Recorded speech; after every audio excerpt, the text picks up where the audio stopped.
Hello, everybody. I know, no, we're doing ASMR, but I'm gonna say hellos first before I get into the Zen mode and I can't talk to you guys. So, hello. Hello, everybody. Good evening, good morning, good afternoon, wherever you are in the world. Welcome, welcome to our second attempt at ASMR today. Let me go ahead and welcome who I saw. Of course, Banana, who is already starting to start a war with me. Welcome, Banana Aska. Welcome, welcome. And who else was that? Naki. I know you're at work. Welcome, Naki. Welcome, everybody. Welcome to the stream. So today, once I hop over to the next screen, we're gonna be doing ASMR. I'm going to be reading from Interview with a Vampire. I think I picked off where we left off, but I'm not sure. But either way, basically, I'll be reading. Hopefully, all the alerts are turned off, and it should be chill. Just chill.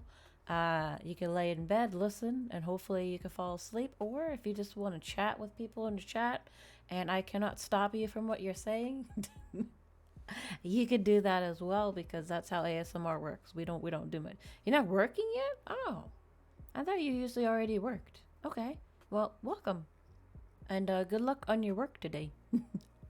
Sorry I couldn't play with you earlier, but Saturdays and Sundays are weird for me because I use the daytime to get all of my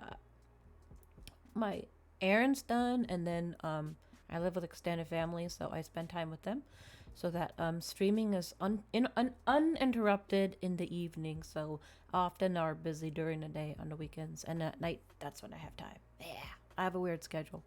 Oh, okay, nice. Look, look.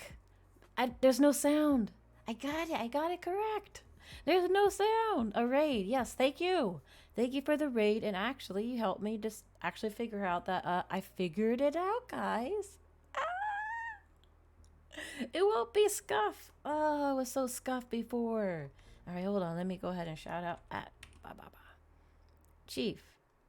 Thank you for the raid. Thank you, thank you. I enjoyed lurking and watching your Resident Evil 2.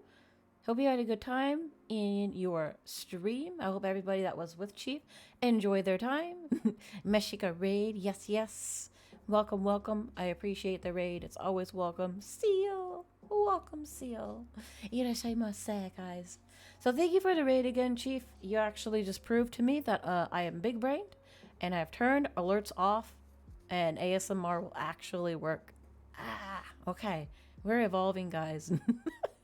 Yes, it's very good because I had no idea if it was gonna work or not. So, so we haven't started yet because I didn't want to just start off and be reading and not say hello to Alisa, Mama. How are you? How are you? And I must do this. We need to do this, guys.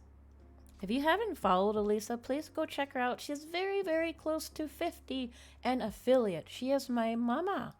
If you like my model and how it looks, if you like watching great art, she does such beautiful art in one sitting, then you should go check out her channel. Please, please, please. I would love to see mama emotes one day. So go check her out. You're tired, but good? Great. Yeah, I'm a little tired too. But I'll be doing ASMR. So all of you that are tired, once I start reading, hopefully it will help you relax. And if you're doing something, you can relax to it, or you could fall asleep to it. I don't mind. Or if you want to just chat with each other, I don't mind either. This is like I've only done one of these before, so I'm not well versed in ASMR. I'm just gonna be reading Interview with a Vampire, and yeah, you guys can just listen and chill. Yeah, you are. I shouted you out on Twitter the other day, and I'm gonna keep shouting you out because you deserve it, Elisa. I wanna throw monies at you. So then you can have the fan arts that you've been wanting. We'll do it. We'll get you there. Yes, yes, yes. We'll get you there. You're almost there. Almost there. But again, to the Raiders, welcome. I'm Yuto Yorimisa, a Daywalker Vampire VTuber, comfy streamer, variety streamer, say so streamer, and we're gonna be trying out ASMR today. No problem, of course. I love my family. I might have taken a break somewhere, but it's only because I'm learning. Because I have a lot to learn about, I said this before. I no experience in streaming, and all this sort of stuff, and just just getting used to everybody. That I just wanted to kind of learn to be a little bit more independent and not be affected by stuff, and then I can come back better because I'm an emo vampire, guys. I be getting emo over the dumbest stuff sometimes. So, yeah, we're gonna come back stronger. So these streams where I'm trying out these things have been very helpful as well, because I'm like, oh, I didn't rely on necessarily what I've been used to, and they've been going pretty well. So it's like I want to branch out on, okay, I know what I'm doing, and then I can help people better because it wasn't always other people's ideas. I could be like, hey, I tried this worked, or this didn't work, because that's what I want to be. I want to be a Onesan that can help people, but I always get too much help. So I'm learning to be independent so I can come back and be helpful. Yeah, because for some people, I haven't been talking with them a lot, and I need to do better. But as I improve, we will. Astra Papa, welcome, welcome. Welcome to the stream. I hope you're having a wonderful day. Oh yeah, I need to do some shout outs, by the way. And before, because I'm going to stop once I start. Rig, this is my Rig Papa. He already hit affiliate, but you know what? If you like watching rigs and interesting streams, you could do that. I'm still gonna shout out now because once I start reading, you guys, I'm gonna be like out of it. Really, really, honestly, a very good friend. Why? Oh, I didn't do it correctly. Blech. This is what I'm trying to mod. Please check out Very Green Banana. Now, my TTS is off, but I use a lot of TTS. Brought to you by Nana, who also streams. Is also a streamer. Hit affiliate a couple of weeks ago. Streams a variety as well. So you should check them out if you haven't. Anybody that's in the stream right now, go check them out, please. Also, let me get who I can. Also, ask us, Sir Ghost Dark, please, if you haven't now. They're on a different time zone than us, but they also have very interesting streams, variety streams as well. I love his PNG, looks very awesome. And if you like watching, different types of streams as well, go check him out, please. Very good friend of mine as well. So I'd appreciate, all you gotta do is click on their name and you can, you could just drop a follow that way. Also, my good friend Roland Seal. Seal is a delight. Seal has very fun streams as well. So if you haven't, go check out Roland Seal, who will be having a debut pretty soon. At the end of November, close to November. Yeah.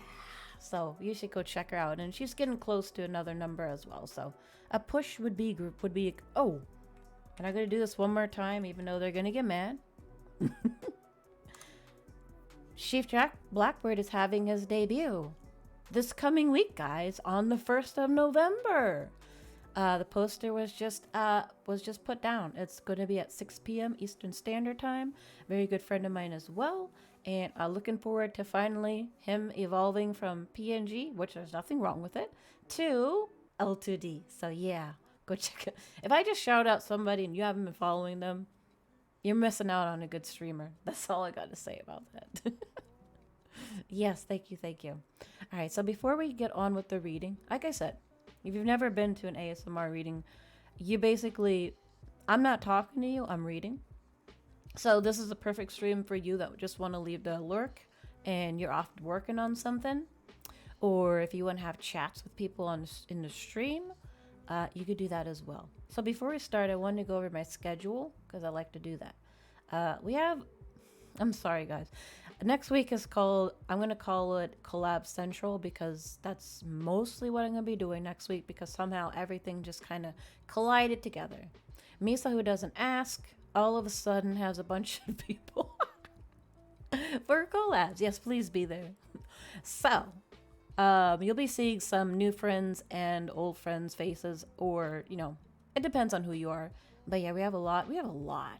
So, Monday, we're going to go back to Resident Evil Village, Shadows of Rose. I continue that.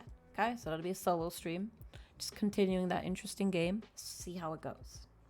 Tuesday, probably probably gonna go into Cult of the Lamb because we haven't finished that game, and I need to work on resource management. So we'll probably do that.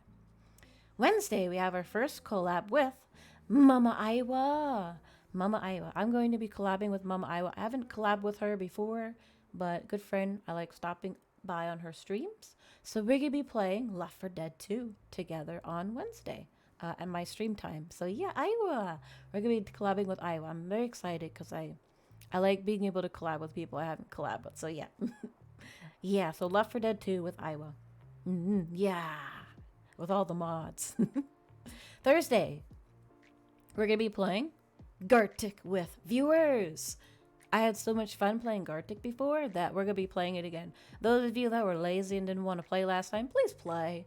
You can use your mouse, guys, to draw. There's nothing wrong with drawing with a mouse. I was drawing with a mouse, and I had tons of fun. So we're going to be jumping back to Gartic on Thursday. Oh, no, actually, Tuesday. I said it wrong. Tuesday, there's nothing. Tuesday, there's nothing because there's a debut. I got that wrong. Tuesday is nothing. We're going to be supporting our good friend Chief. So, yeah, Tuesday is nothing. I got my schedule mixed up. I was looking, I was like, oh, it's blank. Why? Because there's a debut and I need to focus on that. Yeah, hopefully. If you can't, it's okay. It's always fun to watch. But yeah, we'll be doing Gartic again. Friday, we don't have the topic yet. So that is to be announced. But during my street time, I will be collabing with none other than Din. Din the Jin will be collabing with me on my time because I collab with him on his time. So this time, he's collabing with me on my time. So because some of my viewers couldn't watch him, because me with him. So now they'll be able to see him on this time zone. So yeah, we haven't figured out what we're going to do yet. So I'll let you know. But on Friday, we will be collabing with Din. So I'm excited about that as well. Because it was sort of a trade-off that if I streamed on his time, which I did, he'd stream on my time. Yeah. So yeah. I hope you guys are excited for that. I'm excited for it. I love collabs. So we have that. And then we have another collab on Saturday, guys. So I said collab central. Saturday. We're going to be collabing with my eldest VTuber sibling, Yuki. Yuki wants to play Payday 2, so we will be collabing with Yuki again. Yuki, the otter, our aquatic VTuber sibling, will be playing Payday 2. So, yeah, we have a lot going on. And Sunday, it's just going to be whatever you guys want. I'm going to do it again. I'm going to leave it up to you. Like, if you guys were tired of all the collabs and you want something more chill, I could do that.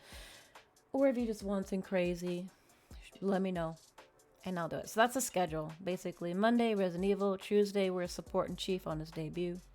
Wednesday, Left 4 Dead with Iwa. Thursday, Gartic phone with viewers. Friday, we're collabing with Din. Saturday, we're collabing with Yuki. And Sunday, you let me know what you want. Yeah, so I actually like leaving it up to you guys. A day where you guys get to pick. Because it's not fun when I'm just the only one and you're the guys watching. So that's all the updates. So I'm going to change the music. And also, I didn't get to say, I want to make sure I made a proper hello to, oh, that was Pokemon. So again, welcome Roland, welcome, and Astra and Elisa, welcome. I appreciate that you guys would stop by. So now that we got the welcomes out, there's no alerts. So if somebody comes in with a raid, if I have a mod, please shout them out for me. I might not be able to do it. It will pop up in a text, but there's no sounds. So I'm not going to know that they raided me. Or if somebody followed or something like that. There's no... If my mods or even someone in chat could just be like, hello or something. Or thank you. I'd appreciate it because I might not be able to catch it. When you're in the zone of reading, you miss a lot of stuff. Okay. Switching the music over to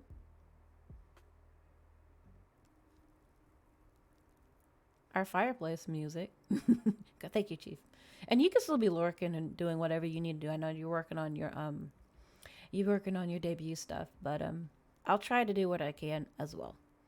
All right, let's move on over here. And I gotta fix something because I forgot to. How you like my reading setup, guys? Make sure these are on point. They're not on point. So,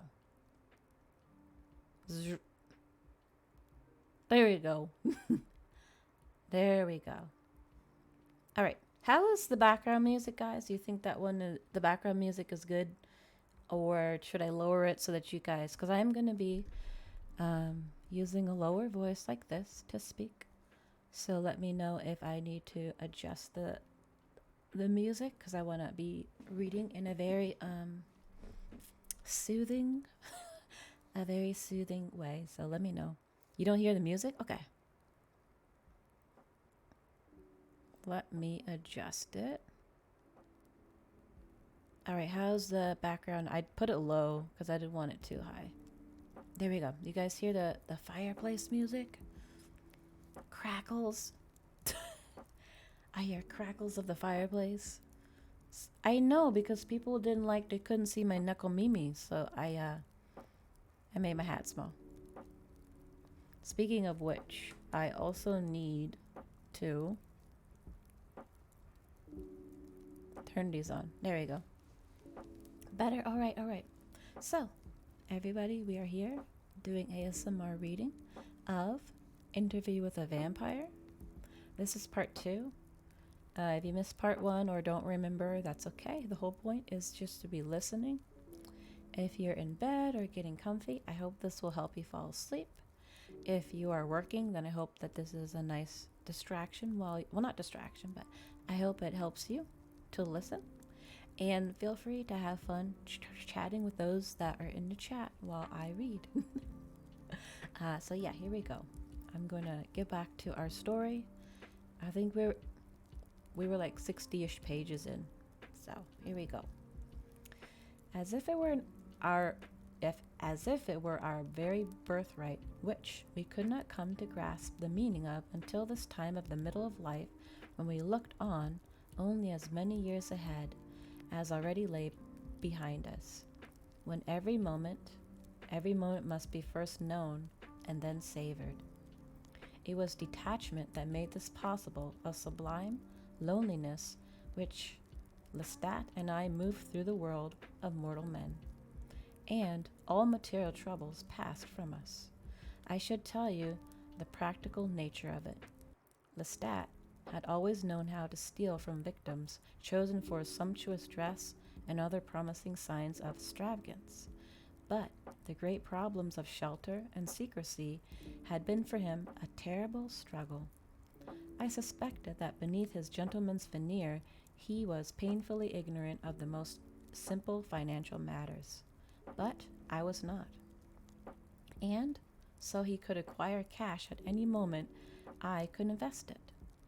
If he were not picketing in the pocket of a dead man in the alley, he was at the greatest gambling tables in the richest salons of the city, using his vampire keenness to strike gold and dollars and deeds of property from young planters' sons who found him deceptive in his friendship and alluring in his charm.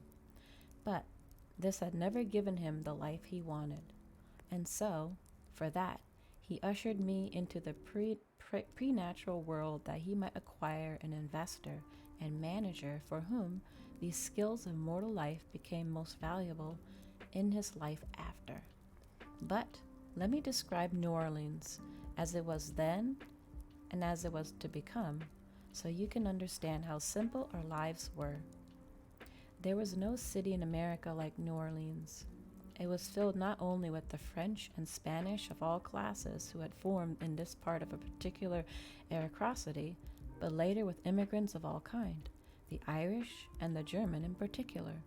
Then there were not only the black slaves, yet unhomogenized and fantastical in their different tribal garb and manners, but the great growing class of the free people of color, those marvelous people of our mixed blood and that of the islands, who produced a magnificent and unique castle of craftsmen, artists, poets, and renowned feminine beauty.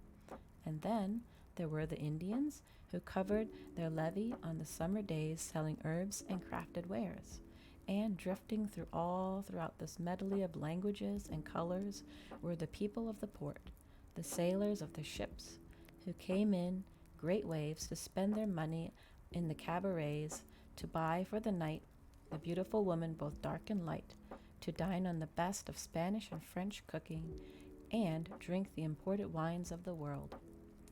Then add to these, within years after my transformation, the Americans, who built up the city up the river from the old French quarter with magnificent Grecian houses, which gleamed in the moonlight like temples.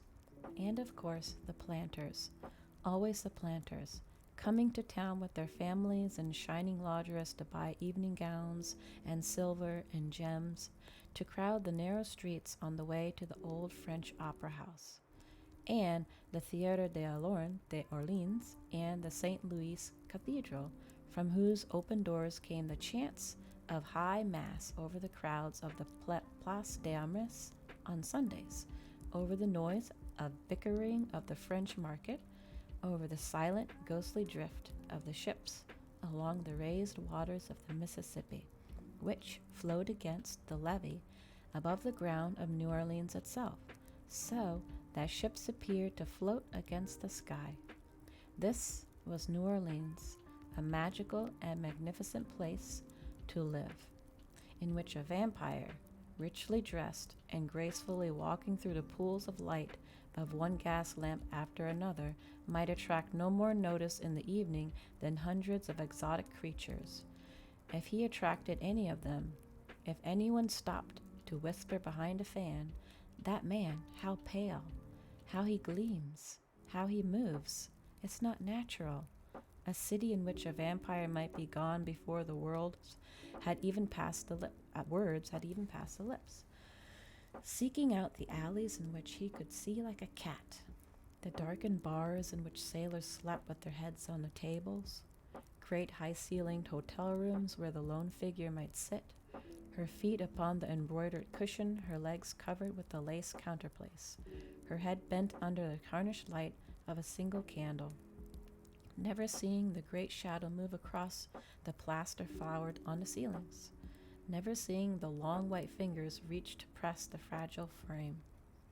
Remarkable, if for nothing else because of this, that all of those men and women who stayed for any reason left behind them some monument, some structure of marble and brick and stone that still stands, so that even when the gas lamps went out and the planes came in and the office buildings crowded with the blocks of Canal Street, something irreducible of beauty and romance remained.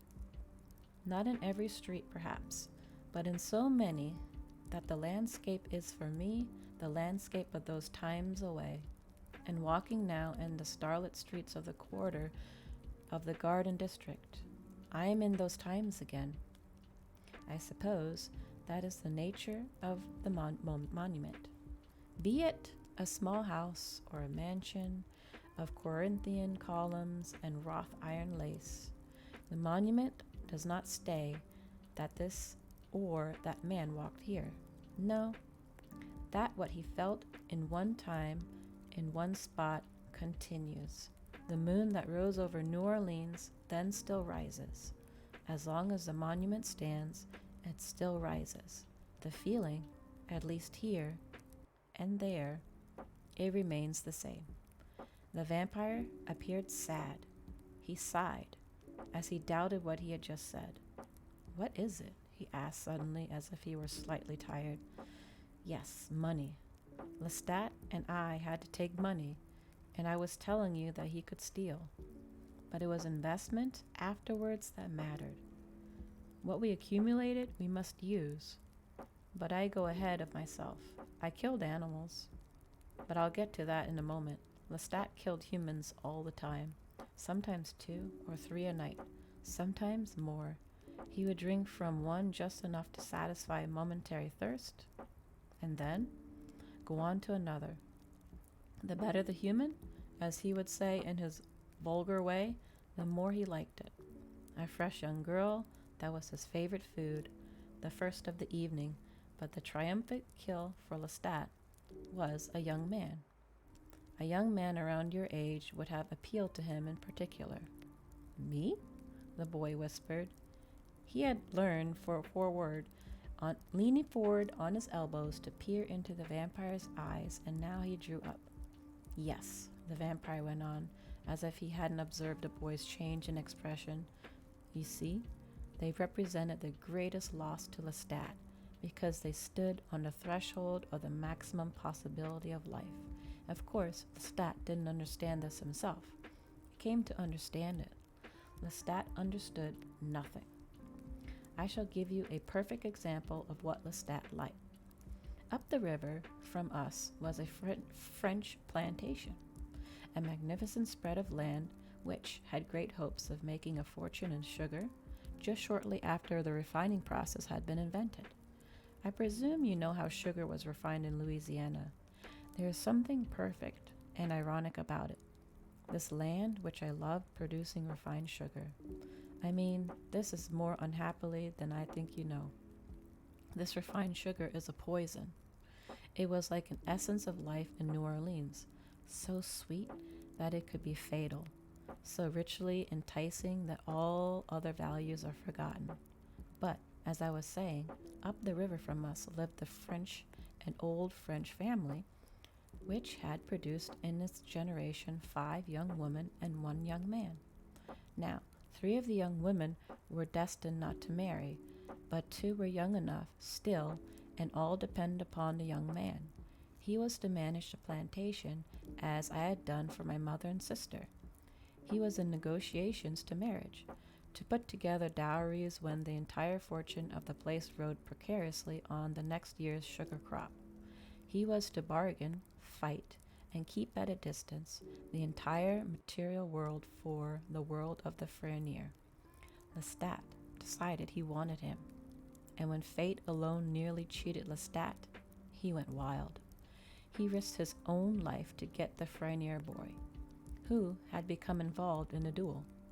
He had insulted a young Spanish Creole at the ball. The whole thing was nothing really, but like most young Creoles, this was one willing to die for nothing. They were both willing to die for nothing. The Frenier household was in uproar. You must understand, Lestat knew this perfectly. Both of us had hunted the French plantation. Lestat for slaves and chicken thieves, and for me, animals. You were killing only animals?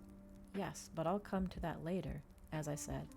We both knew the plantation, and I had indulged in one of the greatest pleasures of a vampire, that of watching people, unbeknownst to me, to them. I knew the Frenier sisters as I knew the magnificent rose tree around my brother's orrery.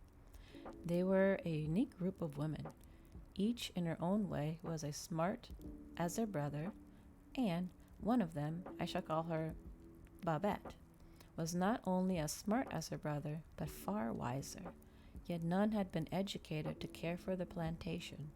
None understood even the simplest facts about its financial state. All were totally dependent upon the young Frenier, and all knew it. And so, larded with their love for him, their passionate belief that he hung the moon, and all cordial love they might ever know would only be a pale reflection of their love for him, larded with this was a desperation as strong as the will to survive. If the Frenier died in a duel, the plantation would collapse. Its fragile economy, a life of splendor based on the perennial mortgaging of the next year's crop, was in the hands alone of him. So you can imagine the panic and misery in the Frenier household the night that the son went to town to fight the appointed duel. And now picture Lestat, gnashing his teeth like a comic opera devil, because he was not going to kill the young Frenier. You mean, then, that you felt for the Frenier women? I felt for them totally, said the vampire. Their position was agonizing, and I felt for the boy. That night, he locked himself in his father's study and made a will. He knew full well that if he fell under the rapier at 4 a.m. the next morning, his family would fall with him. He deplored his situation yet could not do anything to help it.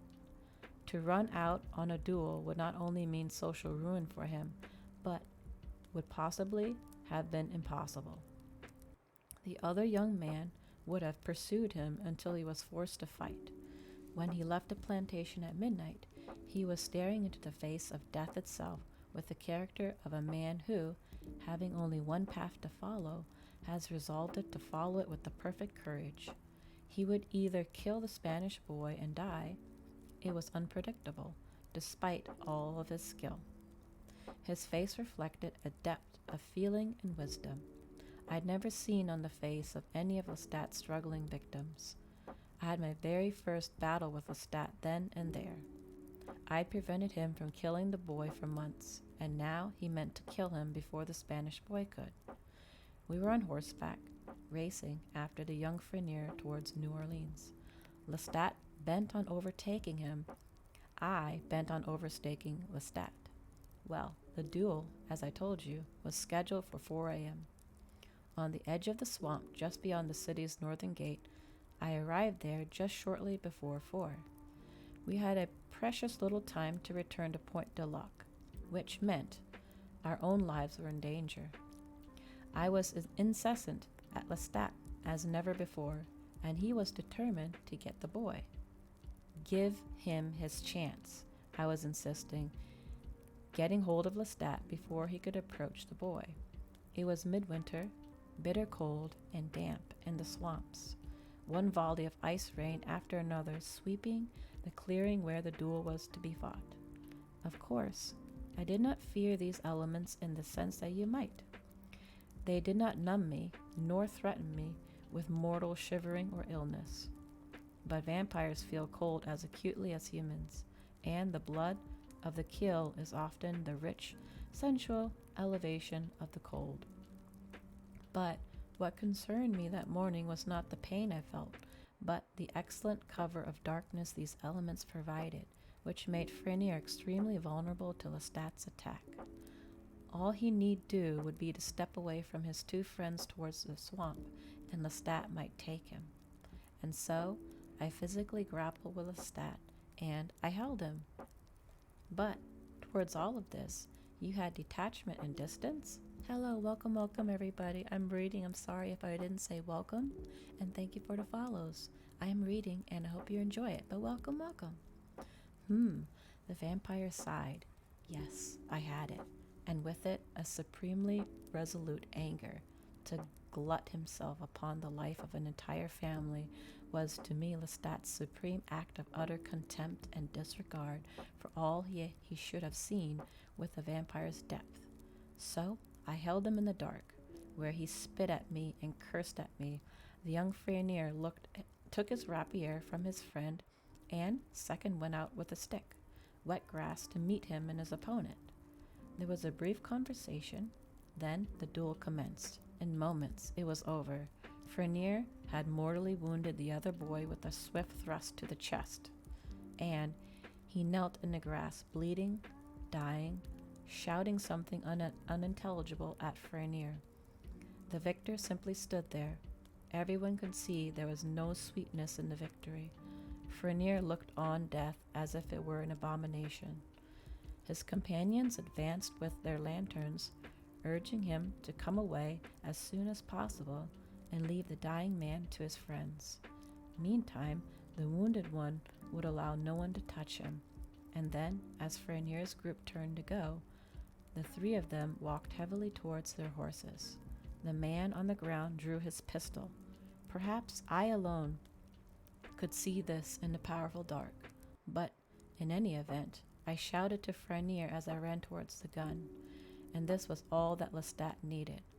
While I was lost in my clumsiness, distracting Frenier and going for the gun itself, Lestat, with his years of experience and superior speed, grabbed the young man and sprinted him into the cypresses. I doubt his friends even knew what had happened.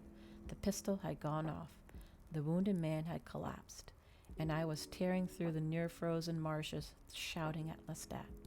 Then I saw him. Frenier lay sprawled over the knobbed roots of the cypresses, his boots deep in the murky water, and Lestat was still bent over him, one hand on the hand of Frenier that still held the foil. I went to pull Lestat off, and that right hand swung at me with such lightning speed I did not see it. I did not know it had struck me until I found myself in the water also. And, of course, by the time I recovered, Frenier was dead. I saw him as he lay there, his eyes closed, his lips utterly still, as if he were just sleeping. Damn you! I began cursing Lestat, and then I started, for the boy of Frenier had begun to slip down into the marsh. The water rose over his face and covered him completely. Lestat was jubilant. He reminded me tearfully that we had less than an hour to get back to Point de Luc, and he swore revenge on me. If I didn't take the life of the southern plantier, I'd finish you tonight. I know a way, he threatened me. I ought to drive your horse into the swamps. You'd have to dig yourself a hole and smother. He rode off. Even over all these years, I feel the anger for him like a white-hot liquid filling my veins. I saw then what began a vampire meant to be. He was just a killer, the boy said, in his voice reflecting some of the vampire's emotion. No regard for anything. No, being a vampire for him meant revenge. Revenge against life itself. Every time he took a life, it was a revenge. It was no wonder, then, that he appeared and appreciated nothing. Nuance of a vampire existence weren't even available to him because he was focused with a maniacal vengeance upon the mortal life he'd left. Consumed with hatred, he looked back, consumed with envy. Nothing pleased him unless he could take it from others, and once having it, he grew cold and dissatisfied, not loving the thing for itself, and so he went after something else. Vengeance, blind and stirring and contemptible. But I've spoken to you about Frenier's sisters. It was almost 5:30 when I reached their plantation. Dawn would come shortly after 6, but I was almost home. I slipped into the upper gallery of the house and saw them all gathered in the parlor. They had never even dressed for bed. The candles burnt low, and they sat already as mourners waiting for the word. They were all dressed in black, as was the home custom, and in the dark, the black shapes of their dresses mashed together with the raven hair, so that in the glow of the candles their faces appeared as 5 soft, shimmering apparitions, each uniquely sad, each uniquely courageous. Babette's face alone appeared resolute.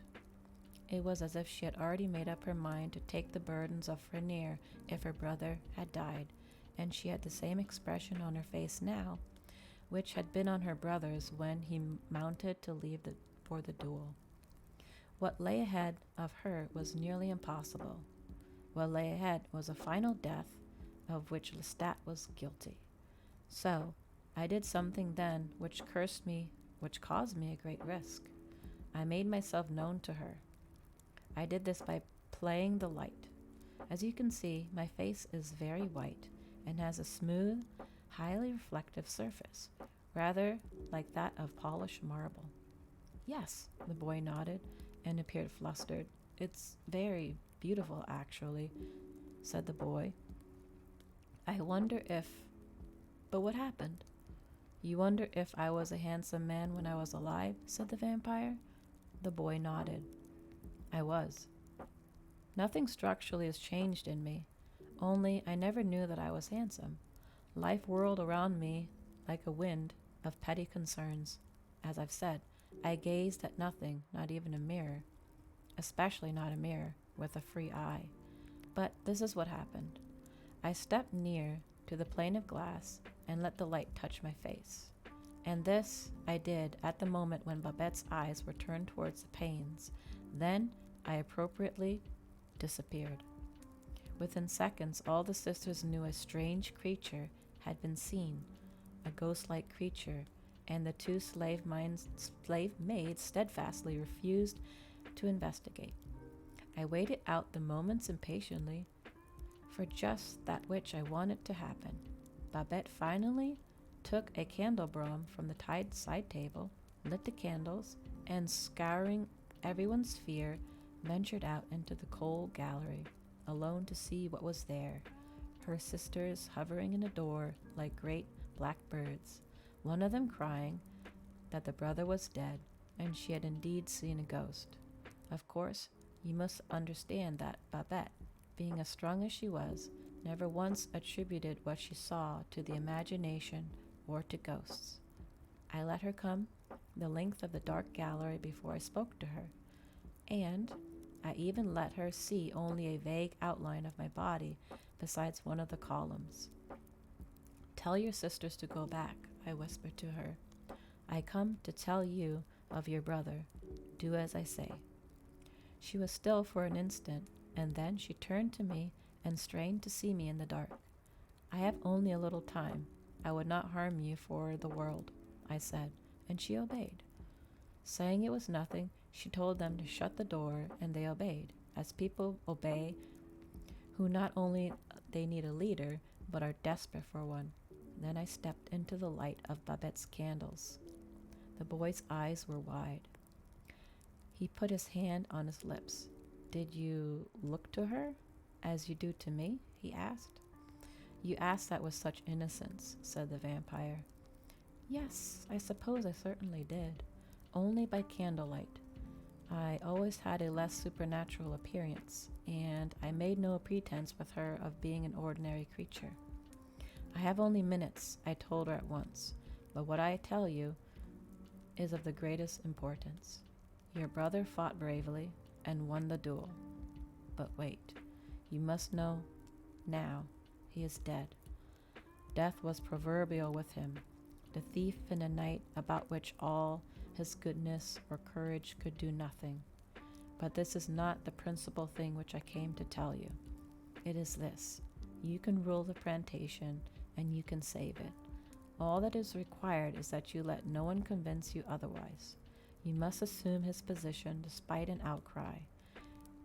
Any talk of convention, any talk of propriety or common sense, you must listen to nothing. The same land is here now that was here yesterday morning when your brother slept above. Nothing has changed. You must take his place. If you do not, the land is lost and the family is lost. You will be 5 women on a small pension, doomed to live but half or less of what life has given you. Learn what you must now. Stop at nothing until you have the answers, and take my visitation to you to be your courage whenever you waver. You must take the reins of your own life. Your brother is dead. I could barely see her face, that she had heard every word. She would have questioned me had there been time, but she believed me when I said there was not. Then I used all my skill to leave her so quickly I appeared to vanish. From the garden I saw her face above the glow of her candles. I saw her search in the dark for me, turning around and around, and then I saw her make the sign of the cross and walk back to her sisters within. The vampire smiled. There was absolutely no talk on the river coast of any strange apparition to Babette Frenier, but after the first morning, and sad talk of the woman left all alone, she became the scandal of the neighborhood because she chose to run the plantation on her own. She managed an immense dowry for her young sisters and was married herself in another year, and Lestat and I almost never exchanged words. Again, welcome to those of you that are here. Thank you for the bits. Thank you for the support. Thank you for those stopping by, and I hope you're enjoying the reading of Interview with the Vampire. Arigato, I appreciate it. Did he go on living at Point de Luc? Yes. I could not be certain he told me all I needed to know, and at great pretenses was necessary. My sister was married in my absence, for example, while I had a malacro chill, and something similar overcame me the morning my mother's funeral. Meantime, Lestat and I sat down to dinner each night with the old man, and made nice noises with our knives and forks, while he told us to eat everything on our plates and not to drink our wine too fast. With dozens of miserable headaches, I would receive my sister in a darkened bedroom, the covers up to my chin.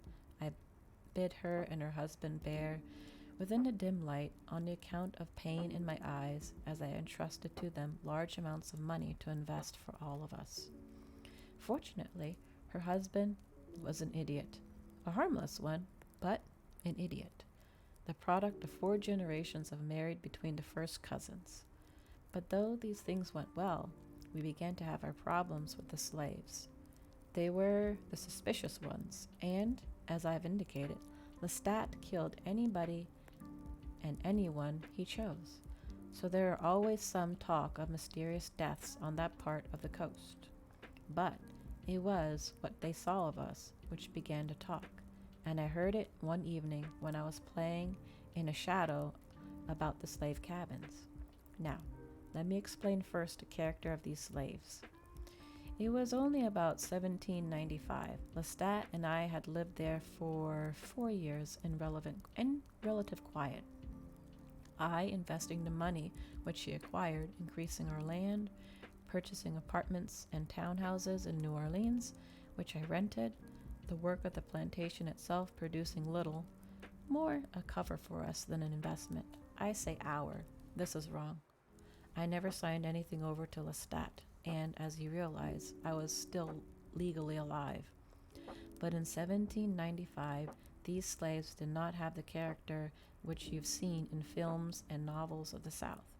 They were not soft-spoken, brown-skinned people in drab rags who spoke an English dialect. They were Africans, and they were islanders. That is, some of them had come from Santo Domingo. They were very black and totally foreign. They spoke in their African tongues, and they spoke the French patois. And when they sang African songs which made the fields exotic and strange, always frightening to me in my mortal life. They were superstitious, and they had their own secrets and traditions. In short, they had not yet been destroyed as Africans completely. Slavery was the curse of their existence, but they had not been robbed yet of that which had been characteristically theirs. They tolerated the baptisms and modest garments imposed on them by the French Catholic laws, but in the evenings they made their cheap fabrics into alluring costumes, made jewelry of animal bones and bits of discarded metal, which they polished to look like gold, and the slave cabins of Point de Luc were a foreign country, an African coast after dark, in which not even the coldest overseer would want to wander. No fear for the vampire.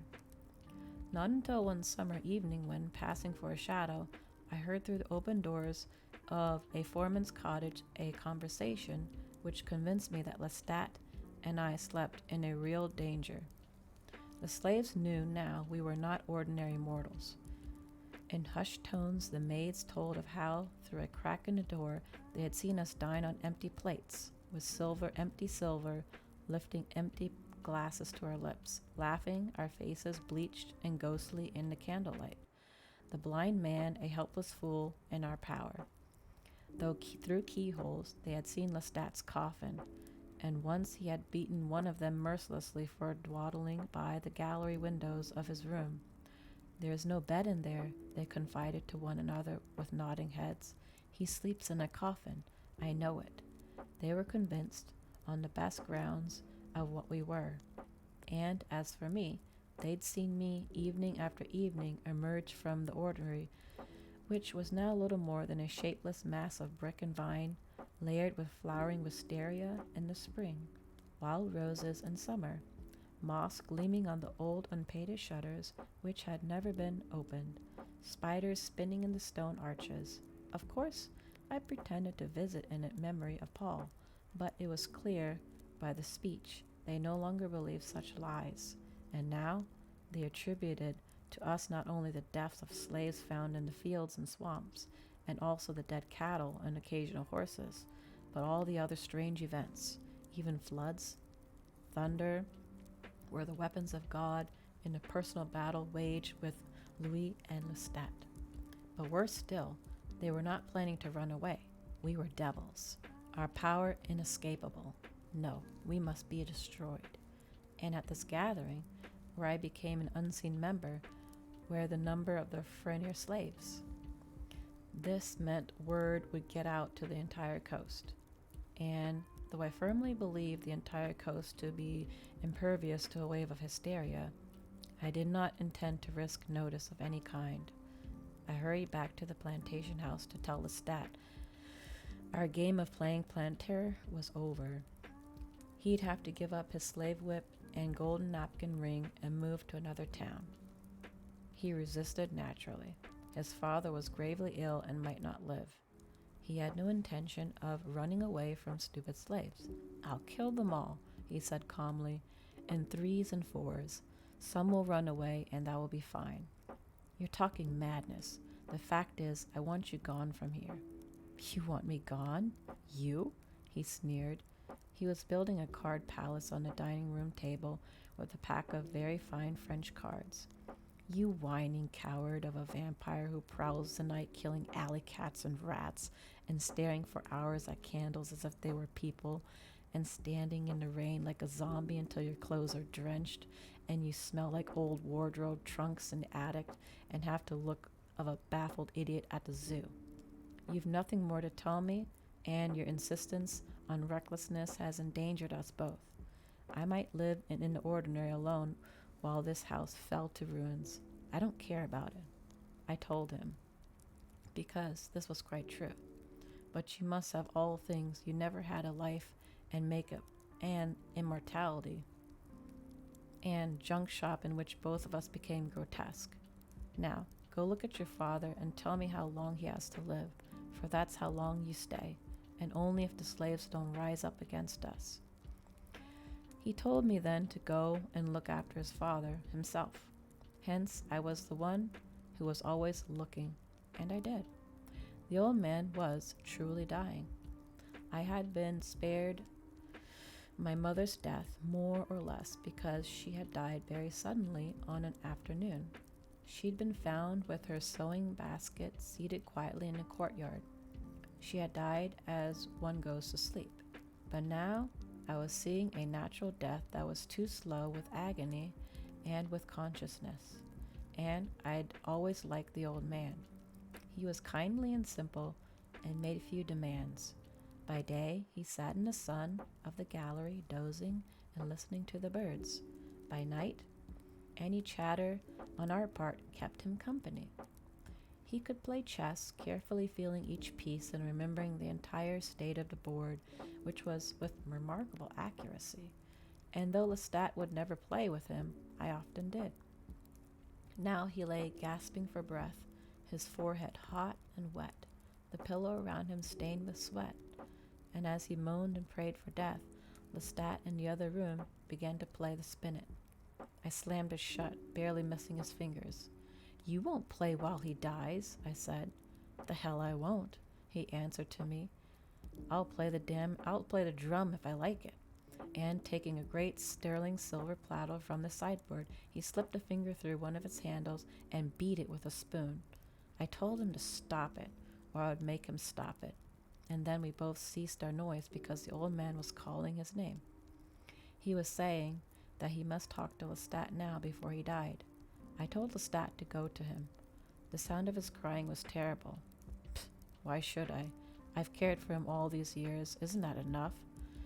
And he drew from his pocket a nail file, and, seating himself on the foot of the old man's bed, he began to file his long nails. Meantime, I should tell you that I was aware of the slaves about the house. They were watching and listening.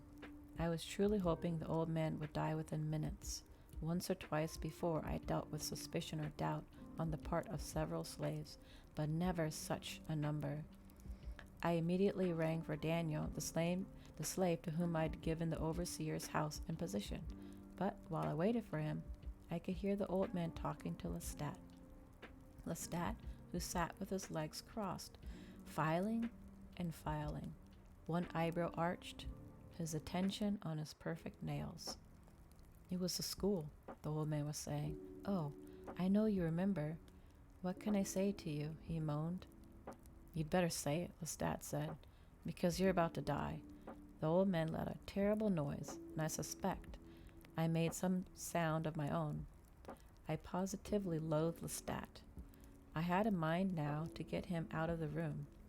Well, you know that, don't you? Even a fool like you knows that, Lestat. You'll never forgive me, will you? Not now, not even after I'm dead, said the old man. I don't know what you're talking about, said Lestat. My patience was becoming exhausted with him, and the old man was beginning more and more agitated. He was begging Lestat to listen to him with a warm heart.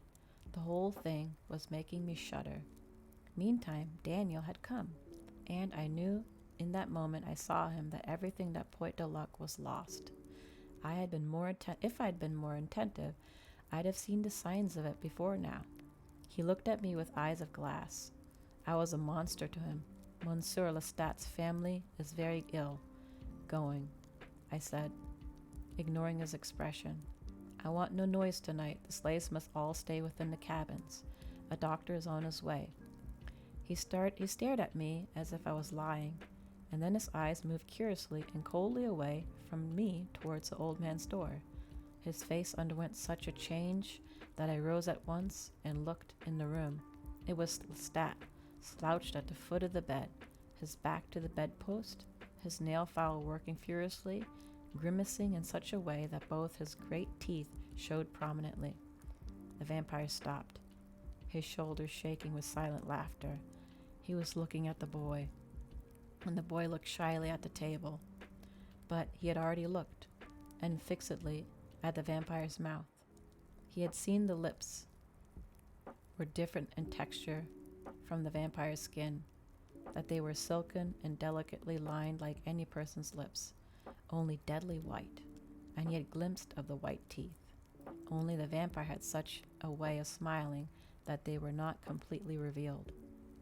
And the boy had not even thought of such teeth until now. You can imagine, said the vampire, what this meant. I had to kill him. You know what? Said the boy. I had to kill him. He started to run. He would have alarmed everybody. Perhaps it might have handled it in some other way, but I had no time, so I went after him, overpowered him. But then, finding myself in the act of doing what I had not done in 4 years, I stopped. This was a man.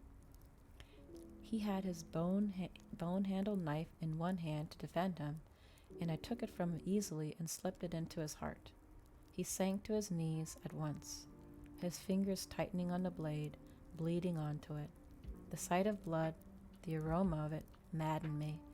I believe I moaned out loud, but I did not reach for him. I would not. Then I remember seeing Lestat's figure emerge from the mirror of the sideboard. Why did you do this? He demanded. I turned to face him, determined he would not see me in my weakened state. The old man was delirious, he went on. He could not understand what the old man was saying. The slaves, they know. You must go to the cabins and keep watch. I managed to say to him, I'll care for the old man. And thank you for those of you that have been stopping by. Thank you for the follows and the supports. Sorry I'm not reading the chat, but I hope you are enjoying the reading. Kill him, Lestat said. Are you mad? I answered. He's your father. I know he's my father, said Lestat. That's why you have to kill him. I can't kill him. If I could, I would have done it a long time ago. Damn him. He wrung his hands. We've got to get out of here. And look what you've done killing this one.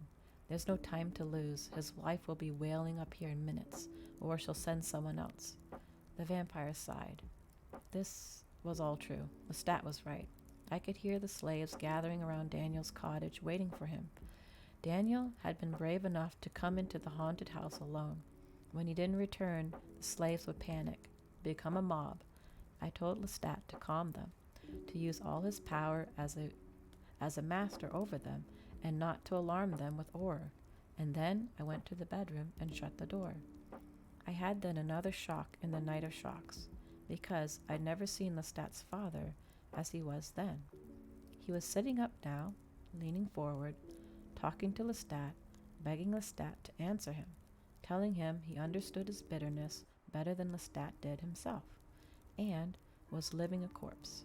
Nothing animated, sunken body, but fierce will. Hence his eyes, for their gleam, were all more sunken into his skull, and his lips, in their trembling, made his old yellow mouth more horrible. I sat at the foot of the bed, and, suffering to see him so, I gave him my hand.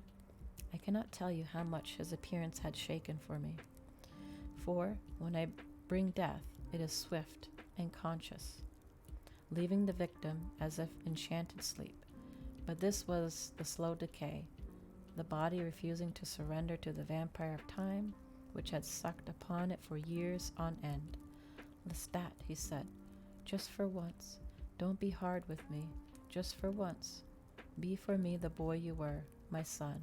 He said this over and over, the words, my son, my son. And then he said something I could not hear about innocence and innocence destroyed. But I could see that he was not out of his mind, as Lestat thought, but in some terrible state of lunacy. The burden of the past was on him with full force, and the presence, which was only death, which he fought with all his will, could do nothing to soften that burden. But I knew I might deceive him if I used all my skill. And, bending close to him now, I whispered the words, Father. And it was not Lestat's voice. It was mine, a soft whisper. But he calmed at once, and I thought then he might die. But he held my hand as if he were being pulled under by a dark ocean, and I alone could save him. He talked now for some country teacher, a name Garbled, who found Lestat a brilliant pupil and bugged him to take him to the monastery for education. He cursed himself for bringing Lestat home, for burning his books. You must forgive me, Lestat, he cried. I pressed his hand tightly, hoping this might do for an answer, but he repeated this again. You have it all to live for, but you are as cold, as brutal as I was then, with the work always there, and the cold and the hunger. Lestat, you must remember, you are the gentlest of all. God will forgive me if you forgive me. Well, at that moment, the real Asal came through the door. I gestured for quiet, but he wouldn't see that, so I had to get up quickly. Go to father wouldn't hear his voice from the distance. The slaves had run from him. But they're out there. They're gathered in the dark. I hear them, said Lestat. And then he glared at the old man. Kill him, Louis, he said to me, his voice touched with the first pleading. I had never heard it before. And then he bit down in rage. Do it. Lean over that pillow and tell him you forgive him for all. Forgive him for taking you out of the school when you were a boy. Tell him that now. For what? Lestat grimaced, so that his face looked like a skull. Taking me out of the school? He threw up his hands and let out a terrible roar of desperation. Damn him, kill him, he said. No, I said, you forgive him, or you kill him yourself. Go on, kill your own father. The old man begged to be told what he was saying. He called out, Son, son, and Lestat danced like a maddened Rumpelstiltskin about to put his foot through the door. I went to the lace curtains. I could see and hear the slaves surrounding the house of Port-de-Lac, forms woven in the shadows drawing near. You were Joseph among your brothers, the old man said, the best of them. But how was I to know? It was when you were gone I knew, when all those years passed and they could offer me no comfort, no solace. And then you came back to me and took from me the farm. But it wasn't you. It wasn't the same boy. I turned to Lestat now and veritably dragged him towards the bed. Never had I seen him so weak, and at that point, enraged. He shook me off and then knelt down near the pillow. Glowering at me, I stood resolute and whispered, Forgive. It's all right, Father. You must rest easy. I hold nothing against you, he said, his voice thin and strained over his anger. The old man turned on the pillow, murmuring softly with relief, but Lestat was already gone. He stopped short of the doorway, his hands over his ears. "They're coming," he whispered. And then, turning so that he could see me, he said, "Take him, for God's sake." The old man never even knew what happened. He never awoke from his stupor. I bled him just enough, opening the nash so that he would die without feeding my dark passion. That thought I couldn't bear. I knew now it wouldn't matter if the body was found in the manor because I had enough of Point de Lac and Lestat and this identity of Point de Lac's prosperous manager. I would torch the house and turn its wealth over.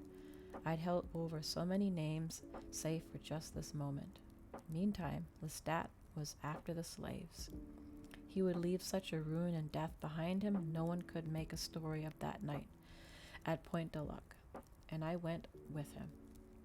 Anyways, always before, his ferocity and mysteriousness, but now I bared my fangs on the humans who fled from me, my steady advance overcoming their clumsy, pathetic speed as the veil of death descended, or the veil of madness. The power and the proof of vampire was incontestable, so that the slaves scattered in all directions, and it was I who ran back up the steps to put the torch to Point de Lac. Lestat came bounding after me. "What are you doing?" he shouted. "Are you mad?" But there was no way to put out the flames. "They're gone, and you're destroying it all of it." He turned around and around in the magnificent parlor amidst its fragile splendor. "Get your coffin out. You have 3 hours till dawn," I said. The house was a funeral pyre. "Could the fire have hurt you?" asked the boy. "Most definitely," said the vampire. "Did you go back to the oratory? Was it safe?" "No, not at all. Some 55 slaves were scattered around the grounds.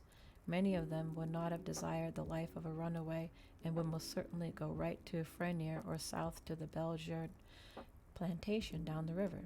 I had no intention of staying there that night, but there was a little time to go anywhere else." "The woman Babette," said the boy. The vampire smiled. "Yes, I went to Babette. She lived now at Frenier with her young husband. I had enough time to load my coffin onto the carriage and go to her." "But what about Lestat?" The vampire sighed. "Lestat went with me. It was his intention to go on to New Orleans, and he was trying to persuade me to do just that. But when he saw I meant to hide at Frenier, he opted for that also. We might not have ever made it into New Orleans. It was growing light. Not so that mortal eyes would have seen it, but Lestat and I could see it. Now, as for Babette, I had visited her once again, and as I told you, she had scandalized the coast by remaining along the plantation without a man in her house, without an older woman. Babette's greatest problem was that she might succeed financially only to suffer the isolation of social ostracism. She had such a sensible being that wealth itself meant nothing to her. Family, a line, this meant something to Babette. Though she was able to hold the plantation together, the scandal was wearing on her. She was giving up inside. I came to her one night in the garden, not permitting her to look at me. I told her in the most gentle voice that I was the same person she'd seen before, that I knew of her life and her suffering. Don't expect people to understand it, I told her. They're fools. They want you to retire because of your brother's death. They would use your life as if it were merely oil for a proper lamp. You must defy them, but you must defy them with purity and confidence. She was listening all the while in silence. I told her she was to give a ball for that cause, and cause to be religious. She might pick a convenient New Orleans or any other place and plan for a philanthropic ball. She would invite her deceased mother's dearest friends to be chaperones, and she would do all of this with perfect confidence. Above all, perfect confidence. It was confidence and purity which were all important. Well, Babette thought this to be a stroke of genius. I don't know what you are, and you will not tell me, she said. This was true. I would not. But I can only think that you are an angel. And she begged to see my face. That is, she begged in a manner of such people as Babette, who are not given to truly begging anyone for anything. Not that Babette was proud, she was simply strong and honest, which in most cases makes begging. I see you want to ask me a question. The vampire stopped. Oh no, said the boy, who had meant to hide, but you mustn't be afraid to ask me anything if I held something too close. And when the vampire said that, his face darkened for an instant. He frowned, and, as his brows drew together, a small welt appeared on the flesh of his forehead, over his left brow, as though something had pressed it with his finger. It gave him a peculiar look of deep distress. If I held something too close for you to ask about it, I would not bring it up in the first place, he said. The boy found himself staring at the vampire's eyes, at the eyelashes which were like fine black wires in the tender flesh of the lid. Ask me, he said to the boy. Babette, the way you speak of her, said the boy, as if your feelings was special? Did I give you the impression I could not feel? Asked the vampire. No, not at all. Obviously you felt for the old man. You stayed to comfort him when you were in danger, and what you felt for Frenier when Lestat wanted to kill him. All of this you explained, but I was wondering, did you have special feelings for Babette? Was it a feeling for Babette all along that caused you to protect Frenier? You mean love? Said the vampire. Why do you hesitate to say it? Because you spoke of detachment, said the boy. Do you think that angels are detached? Asked the vampire. The boy thought for a moment. Yes, he said. But aren't angels capable of love? Asked the vampire. Don't angels gaze upon the face of God with complete love? The boy thought for a moment. Love or adoration, he said. What's the difference? Asked the vampire thoughtfully. What is the difference? It was clearly not a riddle for the boy. He was asking himself. Angels feel love and pride, the pride of the fall and hatred, the strong overpowering emotions of detached persons in whom emotion and will are one, he said finally. He stared at the table now, as though he were thinking this over and over. We're not entirely satisfied with it. I had for Babette a strong feeling. It was not the strongest I'd ever known for a human being. He looked up at the boy. But it was very strong. Babette was to me, in her own way, an ideal human being. He shifted in his chair, the cape moving softly about him, and turned his face to the windows. The boy bent forward and checked his tape. Then he took another cassette from the briefcase and begged the vampire's pardon, fitted it into the place. I'm afraid I did not ask something too personal. That I did ask something too personal. I didn't mean, he said anxiously to the vampire. Also of yours. Leaving, thank you for stopping by. I appreciate it, and I hope you guys have a good rest. And those of you here, I hope you're enjoying the story. Thank you, thank you. If you ask nothing of that sort, said the vampire, looking at him suddenly. It is in question right to point. I feel love, and I felt some measure of love for Babette, though not the greatest love I'd ever felt. It was foreshadowed in Babette. To return to my story, Babette's charity ball was a success, and her re-entry into social life assured by it. Her money and generosity underwrote any doubts in the minds of her suitors' families, and she was married. One summer nights, I used to visit her, never letting her see me or know that I was there. I came to see that she was happy, and seeing her happy, I felt happiness as a result. And to Babette I came now with Lestat. He would have killed the Freniers long ago if I hadn't stopped him, and he thought now this was what I meant to do. And what peace would that bring? I asked. You call me an idiot, and you've been the idiot all along. Do you think I don't know why you made me a vampire? You couldn't live by yourself. You couldn't manage even the simplest things.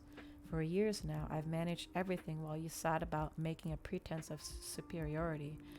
There's nothing left for you to tell me about life. I have no need for you and no use for you. It's you who need me, and if you touch but one of the Frenier slaves, I get rid of you. It would be a battle between us, and I needn't point out to you I have more wit to fare better in my little finger than you would in your entire frame. Do as I say. Well, this startled him, though it shouldn't have, as he protested he was much to tell that he had much to tell me of things and types of people I might kill, and who I might suddenly come across, and the places of the world I must never go, and so forth and so on. Nonsense that I could hardly endure. But I had no time for him. The overseer's lights were lit at Frenier. He was trying to quell the excitement of the runaway slaves of his own. At the fire, Point de Luc could be seen still against the sky. Babette was dressed and attending to business. Having sent carriages to Point de Luc and slaves to help fight the blaze, the frightened runaways were kept away from the others, and at that point, no one regarded their stories as any more than slave foolishness. Babette knew something dreadful had happened and suspected murder, never the supernatural. She was in the study making a note of the fire in the plantation diary when I found her. It was almost morning. I had only a few minutes to convince her she must help. I spoke to her at first, refusing to let her turn around, and calmly listened. I told her I must have a room for the night to rest. I've never brought you harm. I ask you now for a key, and your promise that no one will try to enter that room until the night. Then I'll tell you all. I was nearly desperate now. The sky was paling. Lestat was yards off in the orchard with the coffins. But why have you come to me tonight? She asked. And why not to you? I replied. Did I not help you at the very moment when you most needed guidance, when you alone stood strong amongst those who are dependent and weak? Did I not twice offer you good counsel? And haven't I watched over your happiness ever since? I could see the figure of Lestat at the window. He was in a panic. Give me the key to a room. Let no one come in near till nightfall. I swear to you, I will never bring you harm. And if I don't, if I believe you come from the devil, she said now, and meant to turn her head, I reached for the candle and put it out. She saw me standing with my back to the graying windows. If you don't, and if you believe me to be the devil, I shall die, I said. Give me the key. I could kill you now if I chose. Do you see? And now I moved close to her and showed myself to her more completely, so that she grasped and drew back, holding to the arm of the chair. But I would not. I would die rather than kill you. I would die if you don't give me such a key as I ask. It was accomplished. But she thought. I don't know, but she gave me one of the ground floor storage rooms where the wine was aged, and I am sure she saw Lestat and me bringing the coffins. I not only locked the door, but barricaded it. Lestat was up the next evening when I awoke. Then she kept her word. Yes, only she had gone a step further. She had not only respected our locked door, she had locked it again from without. And the stories of the slaves, she'd heard them. Yes, she had. Lestat was the first to discover we were locked in. However, he had become furious. He had planned to get to New Orleans as fast as possible. He was now completely suspicious of me. I only need you as long as my father lived, he said, desperately trying to find some opening somewhere. The place was a dungeon. Now I won't put up with anything from you, and I warn you. He didn't even wish to turn his back on me. I sat there straining to hear his voice in the rooms above. The voices in the rooms above, wishing that he would shut up, not wishing to confide for a moment my feelings for Babette or my hopes. I was also thinking something else. You ask about me feeling detached. One of its aspects, detachment with feeling, I should say, is that you can think of two things at that same time. You can think that you are not safe and may die, and you can think of something very abstract and remote, and this was definitely so with me. I was thinking at that moment, wordless and rather deeply, how sublime friendship between Lestat and me might have been, how few impediments to it there would have been, and how much to be shared. Perhaps it was the closeness of Babette which caused me to feel it, for how I could truly ever come to know Babette, except, of course, through the one final way to take her life, to become one with her in the embrace of death, when my soul would become one with her heart and nourished by it. But my soul wanted to know Babette without my need to kill, without robbing her of every breath of life, every drop of blood. But Lestat, how we might have known each other, how he had been a man of character, a man of even a little thought. The old man's words came back to me. Lestat, a brilliant pupil, a lover of books, and that had been burned. I knew only the Lestat who sneered at my library, called it a pile of dust, ridiculed relentlessly my reading and my meditations. I became aware now that the house over the heads was quieting. Now and then feet moved and the boards creaked, and the light in the cracks of the boards gained faint. Uneven illumination, I could see Lestat's feeling alone along the brick walls, his hard, enduring vampire face a twisted mask of human frustration. I was confident that we must part ways at once, that I must, if necessary, put an ocean between us, and I realized that I'd tolerated him this long because of self-doubt. I'd fooled myself into believing I stayed for the old man, for my sister and her husband, but I stayed with Lestat because I was afraid he did know the essence of secrets of vampires which I could not discover alone. More important, because he was the only one of my kind who I knew. He had never told me how he became a vampire, or where I might find a single other member of our kind. This troubled me greatly, as much as it had 4 years. I hated him and wanted to leave him, yet I could leave him, or I could not leave him. Meantime, as all this passed through my thoughts, Lestat continued his diatribe. He didn't need me. He wasn't going to put up with anything, especially not any threat from the Freyniers. We had to be ready when the door opened. Remember, he said to me finally, speed and strength. They cannot match us in that. And fear. Remember always to strike fear. Don't be sentimental now. You'll cost us everything. You wish to be on your own after this? I asked him. I wanted him to say it. I did not have the courage, or rather, I did not know my own feelings. I want to get to New Orleans, he said. I was simply warning you I don't need you. But to get out of here, we need each other. You don't begin to know how to use your powers. You have no innate sense of what you are. Use your persuasive powers with the woman if she comes. But if she comes with others, then be prepared to act like what you are. Which is what? I asked him, because it had never seemed such a mystery to me as it did at that time. What am I? He was openly disgusted and threw his hands up. Be prepared, he said, now baring his magnificent teeth, to kill. He looked suddenly at the boards overhead. They're going to the bed up there. Do you hear them? After a long silent time during which Lestat paced, I sat there musing, plumbing my mind for what I might do or say to Babette, or, deeper still, for the answer to the harder question, what did I feel for Babette? After a long time, a light flared beneath the door. Lestat was poised to jump whoever opened the door. It was Babette, alone, and she entered with a lamp, not seeing Lestat, who stood behind her, but looking directly at me. I had never seen her as she had looked then. Her hair was down for bed, a mass of dark waves behind her, white dress and gown. Her face was tight with worry and fear.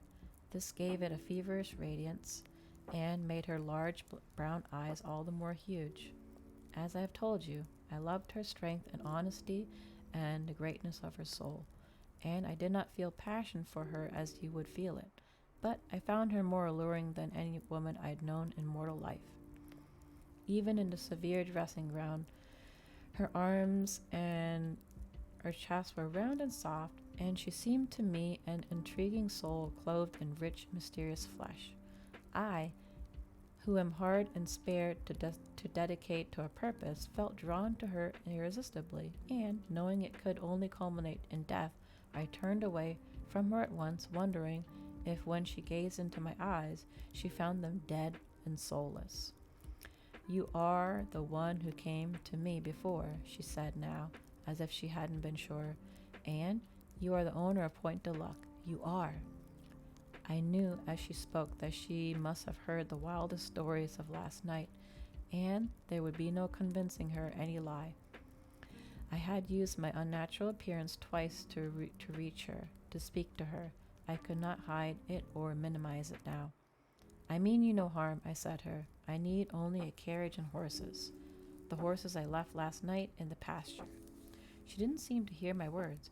She drew closer, determined to catch me in the circle of her light. And then I saw Lestat behind her, his shadow merging with her shadow in the brick wall. He was anxious and dangerous. You will give me the carriage? I insisted. She was looking at me now, the lamp raised, and just meant to look away. I saw her face change. It went still, blank, as if her soul was losing its consciousness. She closed her eyes and shook her head. It occurred to me that I had somehow caused her to go into a trance without any effort on my part. What are you? She whispered. You're from the devil. You were from the devil when you came to me. The devil, I answered to her. This distressed me more than I thought I could be distressed. If she believed this, then she would be distressed, and she would begin to question herself. Her life was rich and good, and I know she mustn't do this. Like all strong people, she suffered always a measure of loneliness. She was a marginal outsider, a secret infidel of a certain sort, and the balance by which she lived might be upset if she were to question her own goodness. She stared at me with undisguised horror. It was as if in a horror she forgot her own vulnerable position, and now Lestat, who was drawn to the weakness like a parched man on water, grabbed her wrist, and she screamed and dropped the lamp. The flames leaped in the splattered oil, and Lestat pulled her backwards towards the door. You get the carriage, he said to her. Get it now, and the horses. You're in mortal danger. Don't talk of devils. I stomped on the flames and went for Lestat, shouting at him to leave her. He held her by both wrists, and she was furious. You'll rouse the house if you don't shut up, he said to me, and I'll kill her. Get the carriage. Lead us. Talk to the stable boy, he said to her, pushing her to the open air. We moved slowly across the dark court, my distress almost unbearable. Lestat ahead of me and before us, both Babette, who moved backwards, her eyes pierced at us in the dark. Suddenly she stopped. One dim light burned in the house above. I'll get you nothing, she said, and reached for Lestat's arm, and told him I must handle this. She'll reveal us to everyone unless you let me talk to her, I whispered to him. Then get yourself in check, he said, disgusted. Be strong. Don't squabble with her. You go as I talk. Go to the stables and get the carriage and the horses. But don't kill her. Whether he'd obey me or not, I didn't know, but he darted away just as I stepped up to Babette. Her face was a mixture of fury and resolution. She said, Get thee behind me, Satan. And I stood there before her, then speechless, just holding her in my glance as surely as she held me. If she could hear Lestat in the night, she gave no indication. Her hatred for me burned me like fire. Why do you say this to me? I asked. Was the counsel I gave you bad? Did I do you harm? I have come to help you, to give you strength. I thought only of you when I had no need to think of you at all. She shook her head. But why? Why do you talk to me like this? She asked. I know what you've done at Point de Luck. You've lived there like a devil. The slaves are wild with stories. All day men have been on the river road on the way to Point de Luck. My husband is there. He saw the house in ruins, the bodies of the slaves throughout the orchards, the fields. What are you? Why do you speak to me so gently? What do you want of me? She clung now to the pillars of the porch as she backed away slowly to the staircase. Something moved above the light window. I cannot give you such answers now, I said to her.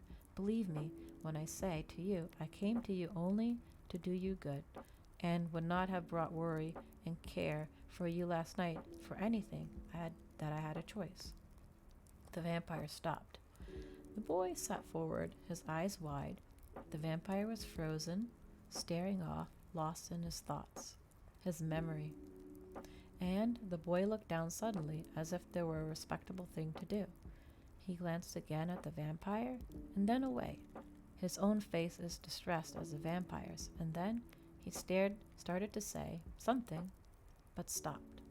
The vampire turned towards him, and suddenly, so that the boy was flustered, he looked away, and anxiously, but then again, raised his eyes and looked into the vampire's eyes. He swallowed, but he held the vampire's gaze. Is this what you want? The vampire whispered. Is this what you wanted to hear? He moved the chair back soundlessly and walked to the window. The boy sat there as if stunned, looking at the broad shoulders and the long mass of cape. The vampire turned his head slightly. You didn't answer me. I'm not giving you what you want, am I? You wanted an interview. Something to broadcast on the radio.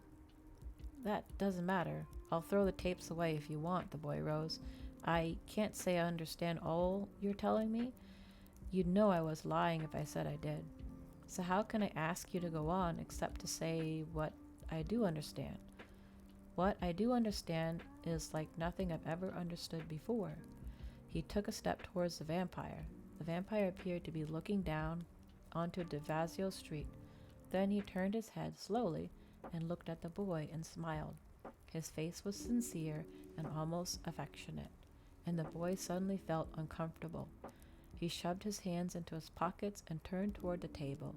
Then he looked at the vampire attentively and said, Will you please go on?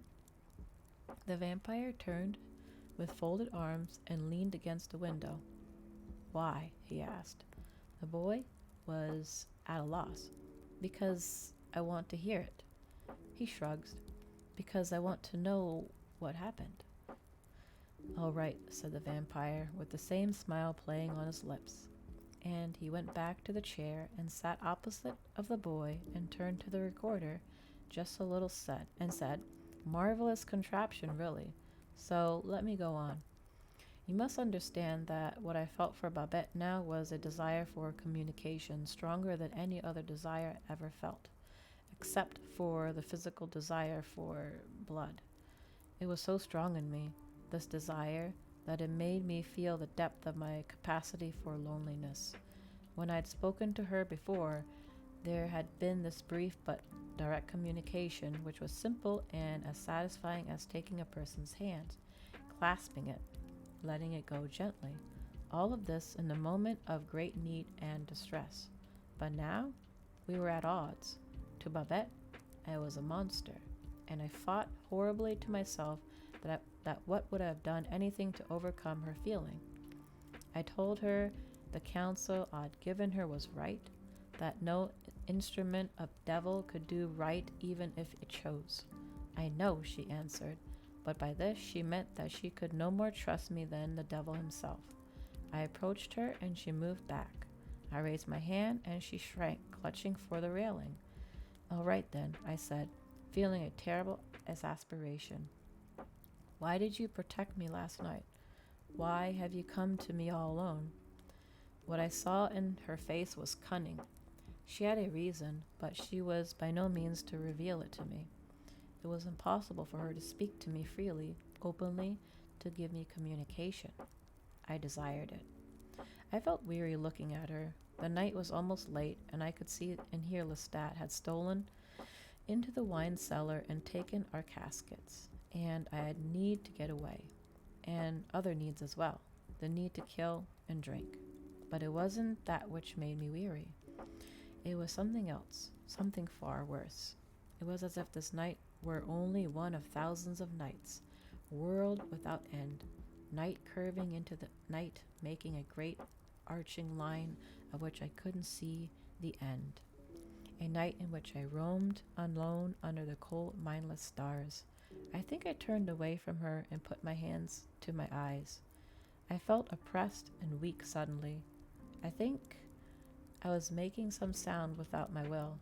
And then, on this vast and desolate landscape of night, where I was standing alone and where Babette was only an illusion, I saw suddenly a possibility that I'd never considered before.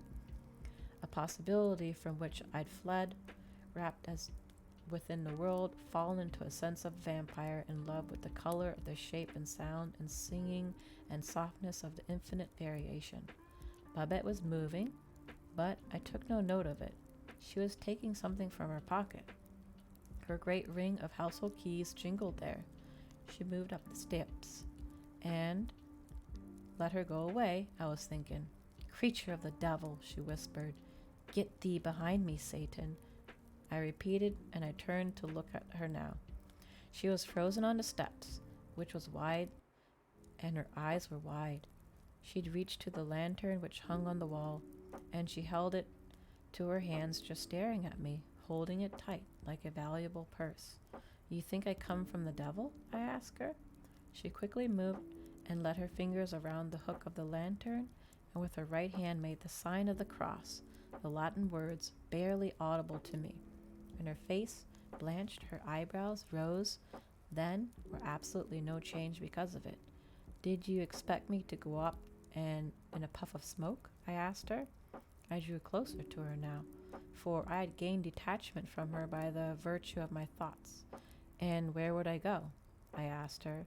And where would I go? To hell, from whence I came? To the devil, from whence I came? I stood at the foot of the steps. Suppose I told you I know nothing of the devil. Suppose I told you I do not even know if he exists. It was a devil I had seen upon the landscape of my thoughts. It was a devil about whom I thought of now. I turned away from her. She wasn't hearing me as you are now. She wasn't listening. I looked up at the stairs, and Lestat was ready. I knew it. It was as if he'd been ready there with the carriage for years, and she'd just stood upon the stairs for years. I had the sudden sensation my brother was there and had been there for ages ago, and that he was talking to me in low and excited tone. And what he was saying was desperately important, but it was going away from me so fast as he said it, like the rustle of rats in the rafters of an immense house. There was a scrapping sound and a burst of light. I don't know whether it came from the devil or not. I don't know what I am, I shouted at Babette, my voice defeating in my own sensitive ears. I am to live to the end of the world, and I do not even know what I am. But the light flared before me, and it was the lantern which she had lit with a match and held now so she could see my face. For a moment I could see nothing but the light, and then the great weight of the lantern struck me full force in the chest, and the glass shattered on the bricks, and the flames roared on my legs, in my face. Lestat was shouting from the darkness, Put it out, you idiot! It will consume you. And I felt something thrashing me wildly in my blindness. It was Lestat's jacket. I had fallen helplessly back against a pillar, helpless as much from the fire and the blow as from the knowledge that Babette meant to destroy me, as from the knowledge that I had not known what I was. All this happened in a matter of seconds. The fire was out, and I knelt in the dark, and with my hands on the bricks, Lestat at the top of the stairs had Babette again, and I flew up after to grab him, grabbing him around his neck and pulling him backwards. He turned to me, and raged and kicked me, but I clung to him and pulled him down on top of me and to the bottom. Babette was petrified, and I saw her dark outline against the sky and the glint of light in her eyes. Come on then, Lestat said, scrambling to his feet. Babette was putting her hand to her throat. My injured eyes strained to gather the light to see her. Her throat bled.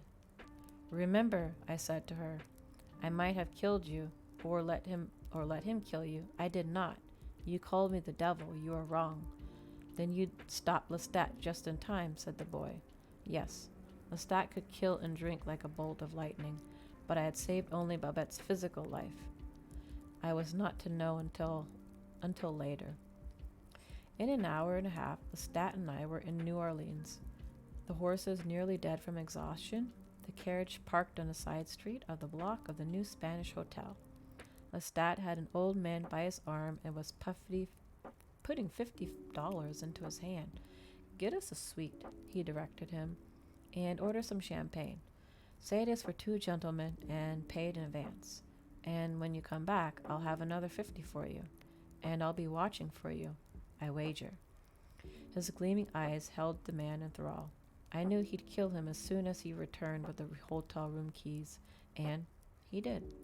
I sat in the carriage watching wearily as the man grew weaker and weaker and finally died. His body collapsed like a sack of rocks in the doorway as Lestat let him go. Good night, sweet prince, said Lestat, and here's your $50. And he shoved the money into the pocket as if it were a capital joke. Now we slipped into the courtyard doors of our hotel and went up to the lavish parlor of our suite. Champagne glistened in the frosted bucket. 2 glasses stood on a silver tray.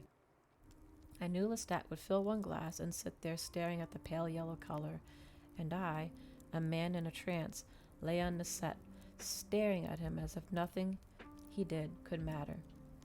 I have to leave him or die, I thought. It would be sweet to die, I thought. Yes, die. I wanted to die before. Now I wish to die. I saw it with such sweet clarity, such death calm. You're being morbid, Lestat said suddenly. It's almost dawn. He pulled the lace curtains back, and I could see the rooftops under the dark blue sky, and, above, the great constellation Orion. Go kill, said Lestat, sliding up the glass. He stepped out of the still, and I heard his feet land softly on the rooftop beside the hotel. He was going for the coffins, or at least one. My thirst rose in me like a fever, and I followed him. My desire to die was constant, like a pure thought in my mind, devoid of emotion. Yet, I needed to feed. I've indicated to you I would not then kill people. I moved along the rooftops in search of rats. But why? You've said Lestat should have made you to start with people, didn't you? Did you didn't mean that, right? Do you mean for you it was an aesthetic choice, not a moral one? Had you asked me then, I would have told you it was aesthetic, that I wished to understand death in stages, that the death of an animal yielded such pleasure and experience to me that I'd only began to understand it, and wished to save the experience of a human death for my mature understanding. But it was moral, because all aesthetic decisions are moral, really. I don't understand, said the boy. I thought aesthetic decisions could be completely immoral. What about the cliché of the artist who leaves his wife and children so he can only paint? Or Nero playing the harp while Rome burned? Both are moral decisions. Both serve a higher good in the mind of the artist. The conflict lies between the morals of the artist and the morals of the society, not between the aesthetics and morality. But often, this isn't understood. And here comes the waste, the tragedy. An artist stealing paints from the store, for example, imagines himself to have made an inevitable but immoral decision, and then he sees himself as a fallen from grace. What follows is despair and pretty irresponsibility, as if morality were a great glass world which could be utterly shattered by one act. But this was not my great concern then. I did not know these things then. I believed I killed animals for aesthetic reasons only, and I held against my great moral question of whether or not, by my very nature, I was damned. Because, you see, though Lestat had never said anything about devils or hell to me, I believed I was damned when I went over to him, just as Judas must have been when he was put to the noose around the neck. You understand? The boy said nothing. He started to speak but didn't. The color burned for a moment in blotches on his cheeks. Were you? He whispered. The vampire only sat there, smiling, a small smile that played on his lips like light. The boy was staring at him now as if he were seeing him for the first time. Perhaps, said the vampire, drawing himself up and crossing his legs, we should take things one at a time. Perhaps I should go on with my story? Yes, please, said the boy. I was agitated that night, and as I told you, I'd hedged against this question as a vampire, and now it completely overwhelmed me, and in that state I had no desire to live. Well, this produced in me, as it can in humans, a craving for that which will satisfy at least physical desire. I think I use it as an excuse. I have told you what the kill means to vampires. You can imagine from what I said is different between a rat and a man. I went down into the street after Lestat and walked for blocks. The streets are muddy, and the actual blocks of islands above the gutters, and the entire city so dark compared to the cities of today. The lights were as beacons in a black sea. Even with morning rising slowly, only the dormers and the high porches of the houses were emerging from the dark. And to a mortal man, the narrow streets I found like pitch black. Am I damned? Am I from the devil? Is my very nature that of the devil? I was asking myself over and over. And if it is, then do I revolt against it? Tremble when Barbette hurls a flaming lantern at me? Turn away in disgust when Lestat kills? What have I become in becoming a vampire? Where am I to go? And all the whilst, as the death wish caused me to neglect my thirst grew hotter, my veins were veritable threads of pain in my flesh, my temples throbbed, and I could stand it no longer. Torn apart by this wish to take no action, to starve, to wither in the thought on the one hand, and driven to kill on the other, I stood in an empty, desolate street and heard the sound of a child crying. She was within. I drew close to the walls, trying in my habitual detachment only to understand the nature of her cry. She was weary and aching and utterly alone. She had been crying for so long now that soon she would stop from sheer exhaustion. I slipped up my hand under the heavy wooden door shutter and pulled it so that the bolt slipped, and there sat in a dark room, besides a dead woman, a woman who had been dead for some days. The room itself was cluttered with trunks and packages as though a number of people had been packing to leave. But the mother lay half clothed, her body already in decay, and no one else was there but the child. It was moments before she saw me, but when she did, she began to tell me that I must do something to help her mother. She was only 5 at most, and very thin, and her face was stained with dirt and tears. She begged for me to help. They had to take the ship, she said, before the plague came. Their father was waiting. She began to shake her mother now and to cry in the most pathetic and desperate way, and then she looked at me again and burst into the greatest flow of tears. You must understand that by now I was burdened with a physical need to drink. I could not have made it through another day without feeding, but there was alternatives. Rats abounded in the streets, and somewhere near a dog was howling hopelessly. I might have fled the room had I chosen to fed and gotten back easily, but the question pounded in me, am I damned? If so, why do I feel such pity for her gaunt face?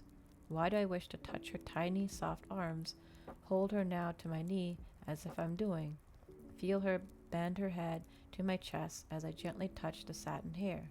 Why do I do this? If I am damned, I must want to kill her. I must want to make her nothing but food for a cursed existence, because, being damned, I must hate her.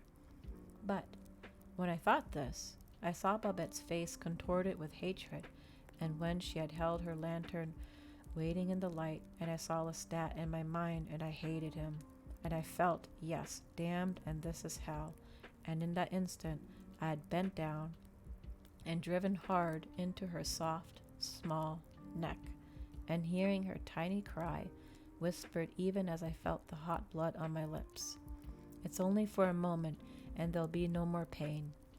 but she was locked into me, and I was soon incapable of saying anything. For 4 years, I had not savored a human.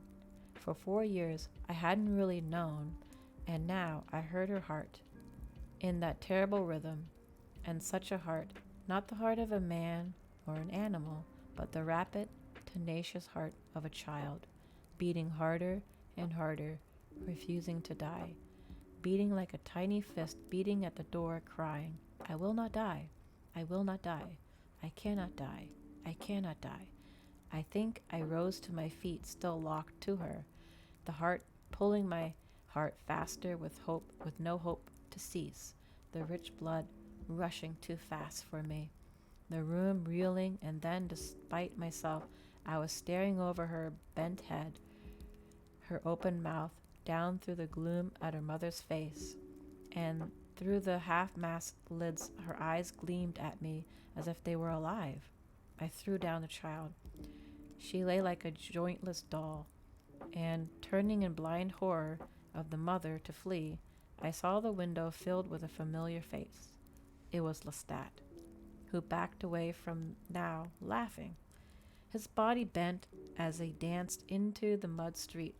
Louis, Louis, he taunted me and pointed a long bone finger at me, as if to say he'd caught me in the act. And now he bounded over the sill, brushed me aside, and grabbed the mother's stinking body from the bed and made a dance with her. Good God, whispered the boy. Yes, I might have said the same, said the vampire. He stumbled over the child as he pulled the mother along in widened circles, singing as he danced, her matted hair falling into her face as her head snapped back and her black fluid poured out of her mouth. He threw her down. I was out the window and running down the street, and he was running after me. Are you afraid of me, Louis? He shouted. Are you afraid? The child's alive, Louis. You left her breathing. Shall I go back and make her a vampire? We could use her, Louis. And think of all the pretty dresses we could buy for her, Louis. Wait, Louis. I'll go back for her if you say. And so he ran after me all the way back to the hotel, all the way across the rooftops where I was hoping to lose him, until I leaped into the window of the parlor and he turned in rage and slammed the window shut. He hit it, arms outstretched like a bird who seeks to fly through glass, and shook the frame. I was utterly out of my mind. I went round and round the room looking for some way to kill him. I pictured his body burnt to a crisp on the roof below. Reason had altogether left me, so that I was consumed by rage, and when he came through the broken glass, we fought as we'd never fought before. It was hell that stopped me, and through the hell of us being two souls in hell that grappled the hatred, I lost my confidence, my purpose, my grip. I was down on the floor then, and he was standing over me, his eyes cold, through his chest heaved. You're a fool, Louis, he said. His voice was calm. It was so calm it brought me around. The sun's coming up, he said, his chest heaving slightly from the struggle. His eyes narrowed as he looked at the window. I'd never seen him quite like this. The fight had got the better of him in some ways, or something had. Get in your coffin, he said to me, without even the slightest anger, but tomorrow night, we talk. Well, I was more than slightly amazed. Lestat? Talk? I couldn't imagine this. Never had Lestat and I really talked. I think I had described to you with accuracy our sparing matches, our angry go-rounds. He was desperate for more of the money of your houses, said the boy. Or was it that he was afraid to be alone as you were? These questions occurred to me. It even occurred to me that Lestat meant to kill me. Some way that I didn't know. You see, I wasn't sure then why I awoke each evening when I did, whether it was automatic when the death-like sleep left me, and why it happened, sometimes earlier than the other times. It was one of those things Lestat would not explain, and he was often up before me. He was my superior in all those mechanics I've indicated, and I shut off the coffin that morning with a kind of despair. I should explain now, though, that the shutting of the coffin is always disturbing. It is rather like going under a modern anesthetic on an operation table. Even a casual mistake on the part of an intruder might mean death. But how could he have killed you? He couldn't have exposed you to light. He couldn't have stood there itself. This is true, but raising before me, he might have nailed my coffin shut or set out a fire. The principal thing was, I didn't know what he might do, what he might know that I still don't know. But there was nothing to be done about it. Then, and without thoughts of the dead woman and a child still in my brain and the sun rising, I had no energy left to argue with him and lay down to miserable dreams. You do dream, said the boy. Often, said the vampire. I wish sometimes I did not, for such dreams, such long and clear dreams, I never had as a mortal, and such twisted nightmares I never had either. In my early days, these dreams so absorbed me that often it seemed I fought waking as long as I could and lay sometimes for hours thinking of these dreams until the night was half gone, and dazed by them I often wondered about seeking to understand their meaning. They were in many ways as elusive as a dream of mortals. I dreamed of my brother, for instance, that he was near me for some state between life and death, calling for me to help. And I often dreamed of Babette, and often, almost always, there was a great wasteland backdrop to my dreams, that wasteland of a night I'd seen when cursed by Babette, as I've told you. It was as if all the figures walked and talked on a desolate home of my damned soul. I don't remember what I dreamed that day, perhaps because I remember too well what Lestat and I discussed the following evening. You see, you're anxious for that too. Also, if you're stopping by, thank you for the follows, thank you for the lurks, and thank you for the listening, guys. I hope you're enjoying the story. Arigato. Well, as I've said, Lestat amazed me in his new calm, his thoughtfulness. But that evening, I didn't wake to find him the same way. Not the first. There were women in the parlor. The candles were a few scattered on the small tables and a carved buffet. And Lestat had his arm around one of the women and was kissing her. She was very drunk and very beautiful. A great drug doll of a woman, with her careful coif calling slowly down on her bare shoulders and over a partially bared chest. The other woman sat over a ruined supper table drinking a glass of wine. I could see that the three of them had dined. Lestat pretended to dine. You'd be surprised how people do not notice that a vampire is only pretending to eat. And the woman at the table was bored. All this put me in a fit of agitation. I did not know what Lestat was up to. If I went into the room with the woman, that would turn her attention to me. And what was to happen, I couldn't imagine, except that Lestat meant for us to kill them both. The woman on the settee with him was already teasing about his kissing, his coldness, his lack of desire for her, and the woman at the table watched with blank almond eyes that seemed to be filled with satisfaction. Then Lestat rose and came to her, putting his hands on her bare, white arms as she breathed. Bending now to kiss her, he saw me through the crack in the door, and his eyes just stared at me for a moment. Then he went on talking to the ladies. He bent down and blew out one of the candles on the table. "It's too dark here," he said to the woman on the couch. "Leave us alone," said the other woman. Lestat sat down and beckoned her to sit in his lap, and she did, putting her left arm around his neck, her right hand smothering back his yellow hair. "Your skin's icy," she said, recoiling slightly. "Not always," said Lestat, and then he buried his face in the flesh of her neck. I was watching all this with fascination. Lestat was masterfully clever and utterly vicious, but I didn't know how clever he was until he sank his teeth into her now, his thumb pressing down on her throat. His other arm locked her tight so that he drank his fill without the other woman even knowing. "Your friend has no head for wine," he said, slipping out of the chair and sitting the unconscious woman there, her arms folded under her face on the table. "She's stupid," said the other woman, who had gone to the window and had been looking out to the lights. New Orleans was then a city of many low buildings, as you probably know, and, on such clear nights as this, the lamped streets were beautiful from the high windows of this new Spanish hotel, and the stars of these days hung low over the dim light as they do at sea. I can warm the cold skin of yours better than she can. She turned to Lestat, and I must confess I was feeling some relief that he would now take care of her as well. But he planned nothing so simple. Do you think so? He said to her. He took her hand, and she said, Why, you're warm. You mean the blood had warmed him? Said the boy. Oh, yes, said the vampire. After killing, a vampire as warm as you are now. And he started to resume, then glancing at the boy, he smiled. As I was saying, Lestat now held the woman's hand in his and said to the other, and warmed him. His face, of course, was flustered, much altered. He drew her close now, and she kissed him, remarking throughout her laughter that he was a furnace of passion. Ah, but the price is high, he said to her, affecting sadness. You're pretty fent. He shrugged his shoulders.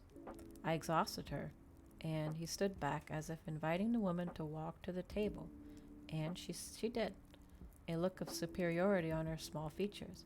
She bent down to see her friend, but then lost interest until she saw something. It was a napkin. It had caught the last drops of blood from the wound on her throat. She picked it up, straining to see in the darkness. Take down your hair, said Lestat softly, and she dropped it, indifferent, and took down the last tress so that her hair fell down in wavy down the back. Soft, he said, so soft. I picture you that way, laying on a bed of satin. Such things you say, she scoffed and turned her back on him playfully. Do you know what manner of bed? He said, and she laughed and said, Yeah, his bed, and she could imagine. She looked back at him as he advanced, and, never once looking away from her, he gently tipped the body of her friend so that it fell backwards from the chair and lay with staring eyes upon the floor. The woman gasped. She scrambled away from the corpse, nearly upsetting a small end of the table. The candle went over and went out. Put out the light, and then put out the light, Lestat said softly. And then he took her into her arms like a struggling moth and sank his teeth into her. But what were you thinking as you watched? Asked the boy. Did you want to stop him the way you wanted to stop him from killing Ferner? No, said the vampire. I could not have stopped him, and you must understand, I knew that he killed humans every night. Animals gave him no satisfaction whatsoever. Animals were to be banked on when all else failed, but never to be chosen. If I felt any sympathy for the women, it was buried deep within my own turmoil. I still felt in my chest a little hammering heart of the starving child.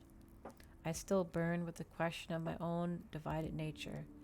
I was angry that Lestat had staged this to show me, waiting till I woke just to kill the woman, and I wondered again if I might somehow break loose of him, and felt both hatred for my own weakness more than ever.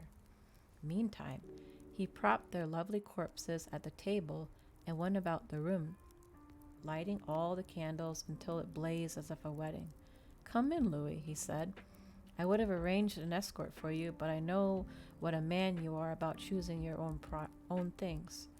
Pity Mademoiselle Fernier likes to hurl flaming lanterns. It makes a party unwieldy, don't you think? Especially for a hotel. He seated the blonde-haired girl so that her head lay to one side against the back of the chair, and the darker woman lay with her chin resting just above her chest. Just this one had blanched, and her features had a rigid look to them already, as though she was one of those women in whom the fire of personality makes beauty. But the other looked as if she had slept, and I was not sure that she was even dead. Lestat had made 2 gashes, one on her throat and one above her left chest, and both still bled freely. He lifted her wrist now, and slitting it with a knife, filled 2 wine glasses, and bade me to sit down. I'm leaving you, I said to him at once. I wish to tell you that now. I thought as much, he answered, sitting back in the chair. And I thought as well that you would make a flowery announcement, tell me that I'm a monster and what a vulgar fiend I am. I make no judgments upon you. I'm not interested in you. I'm not interested in my own nature now, and I've come to believe I can't trust you to tell me the truth. You use knowledge for personal power, I told him, and I suppose, in the manner of many people making such an announcement, I was not looking for him to an honest answer. I was not looking for him at all. I was mainly listening to my own words, but now I saw that his face was once again the way it had been when he had said he wanted to talk. He was listening to me. I was suddenly at a loss. I felt that gulf between us as painful as ever. Again, if you've dropped a follow, I appreciate it. Thank you, thank you. If you're stopping by, thank you, thank you. I hope you're enjoying the ASMR reading, and I appreciate that you're stopping by and any follows. I hope you enjoy your stay. Why did you become a vampire? I blurted out. And why such a vampire as you are, vengeful and delighting in taking human life, even when you have no need? This girl, why did you kill her when you had already had done one? And why did you frighten her so before you killed her? And why have you propped her here in such a grotesque manner, as if tempting the gods to strike you down for blasphemy? All this he listened to without speaking, and in a pause that followed, I again felt a loss. Lestat's eyes were large and thoughtful. I'd seen them that way before, but I couldn't remember certainly when the last time he had that look. What do you think a vampire is? He asked me sincerely. I don't pretend to know. You pretend to know. What is it? I asked. And to this he answered nothing. It was as if he sensed the insincerity of it, the spite.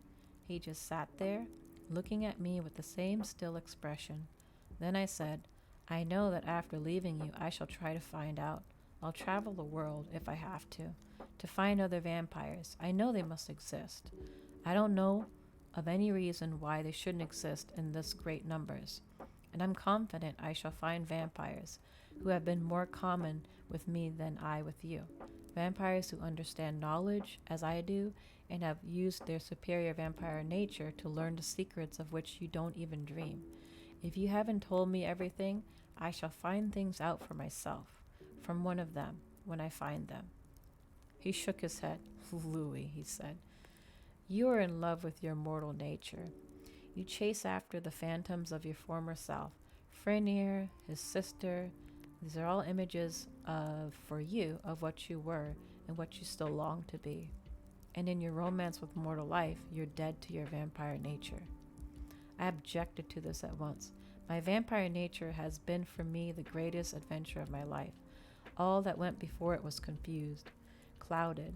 I went through the mortal life like a blind man groping from solid object to solid object. It was not only when I became a vampire that I respected for the first time all of life. I never saw a living, pulsing being until I was a vampire. I never knew what life was until I ran out in the red gush over my lips and my hands. I found myself staring at two women, the darker one now turning a terrible shade of blue. The blonde one was breathing. She's not dead, I said to him suddenly. I know. Let her alone, he said. He lifted her wrist and made a new gash by the scab of the old one and filled the glass. All that you say makes sense, he said to me. Take a drink.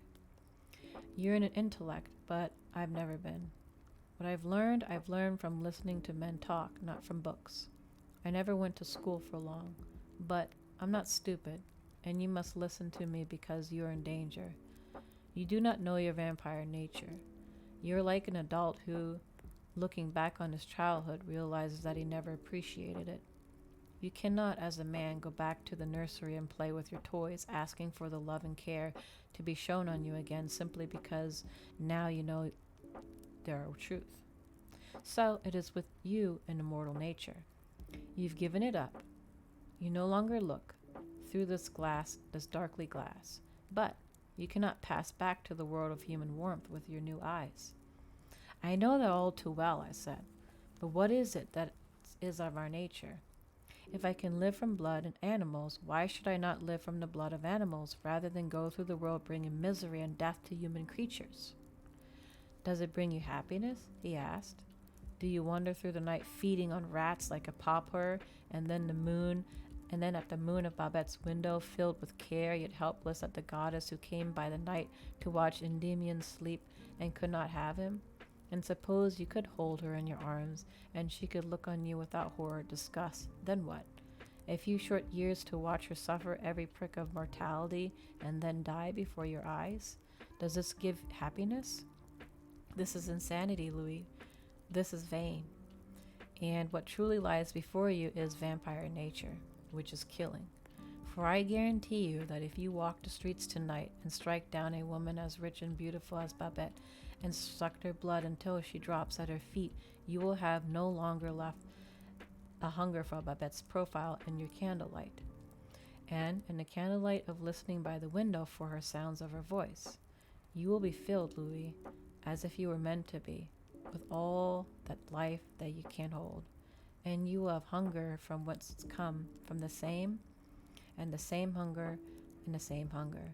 The red in this glass will be just as red, the roses of the wallpaper just as delicately drawn, and you'll see the moon the same way, and the same flicker of the candle.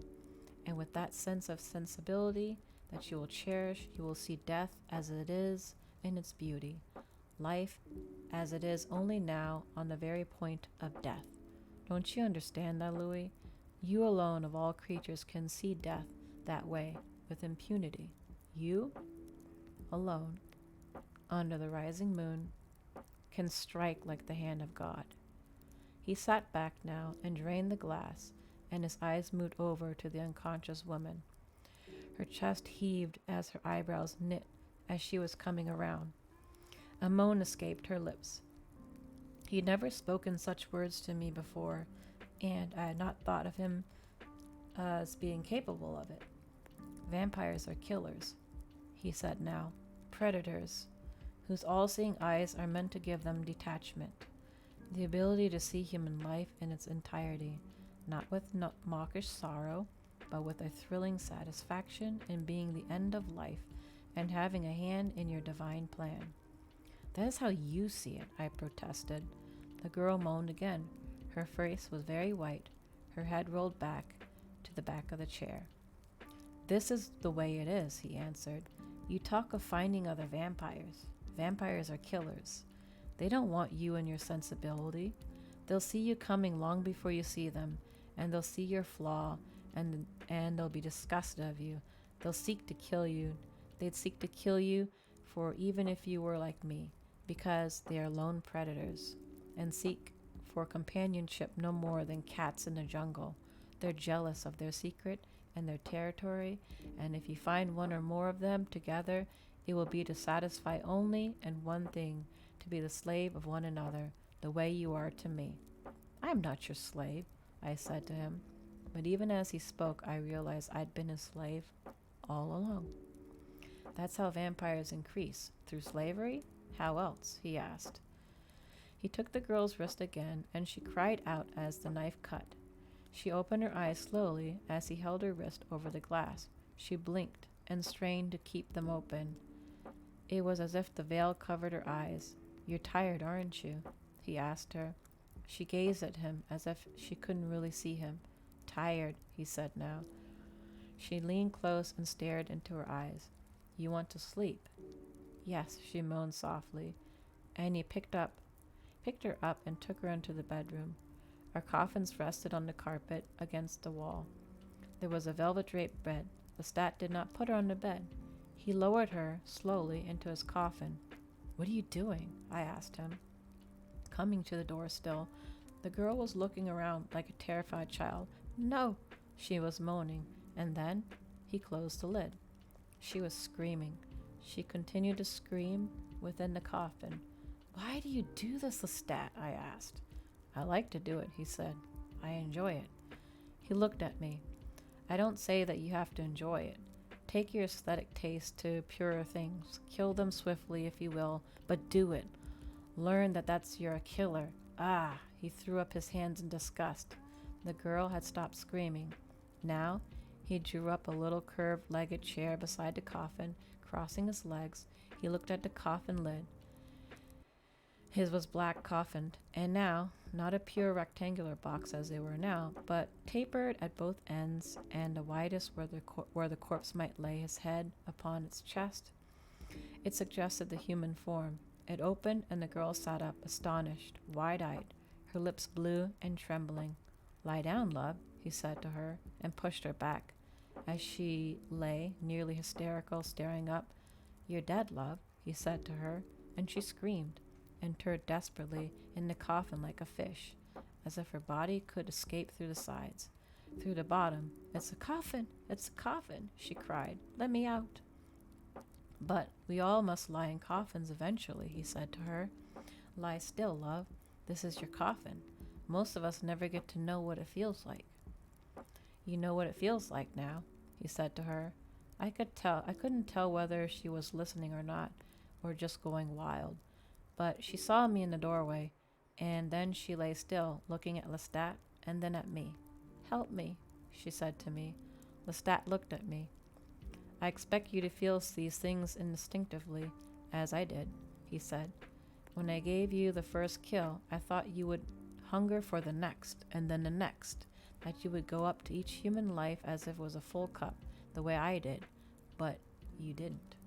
And all this time, I suppose I kept from straightening you out because you were the best, you were weaker. I'd watch as you'd play in the shadow of the night, staring at the falling rain, and I'd think, he's easy to manage, he's simple. But you're weak, Louis. You're a mark. For vampires are now, for humans are alike. This thing with Babette has exposed us both. It's as if you want us both to be destroyed." "I can't stand to watch what you're doing," I said, turning my back. The girl's eyes were burning into my flesh. She lay there all the time he spoke, staring at me. "You can't stand it," he said. "I saw you last night with a child. You're a vampire the same as me." He stood up and came towards me, but the girl rose again, and he turned and shoved her down. "Do you think we should make her a vampire? Share our lives with her?" he asked. I instantly said no. "Why? Because she's nothing but a whore?" he asked. "A damn expensive whore at that," he said. Can I live now? Can I leave now? Or has she lost too much?" I asked. "Touching," he said. "She can't leave." "Then kill her." She began to scream. He just sat there. I turned around. He was smiling, and the girl had turned her face to the satin and was sobbing. Her reason almost entirely left her. She was crying and praying. She was praying to the Virgin to save her. Her hands were over her face now over her head, the wrists smearing blood on her hair, on the satin. I bent over to the coffin. She was dying, it was true. Her eyes were burning, but the tissue around them were already bluish, and now she smiled. "You won't let me die, will you?" she whispered. "You'll save me." Lestat reached over and took her wrist. "But it's too late, love," he said. "Look at your wrist, look at your chest." And then he touched the wound on her throat. She put her hands to her throat and gasped. Her mouth opened, the scream strangled. I stared at Lestat. I could not understand why he did this. His face was as smooth as mine is now, but more animated for the blood, but cold and without emotion. He did not leer like a stage villain nor hunger for the suffering as if cruelty fed him. He simply watched her. "I never meant to be bad," she was crying. "I only did what I had to. You won't let this happen to me. You'll let me go. I can't die like this, I can't." She was sobbing, the sobs dry and thin. "You'll let me go. I have to go to the priest. You'll let me go." "But my friend is a priest," said Lestat, smiling, as if he just thought of it as a joke. "This is your funeral, dear. You see, you were at a dinner party, and you're dead. But God has given you another chance to be absolved, don't you see? Tell him your sins."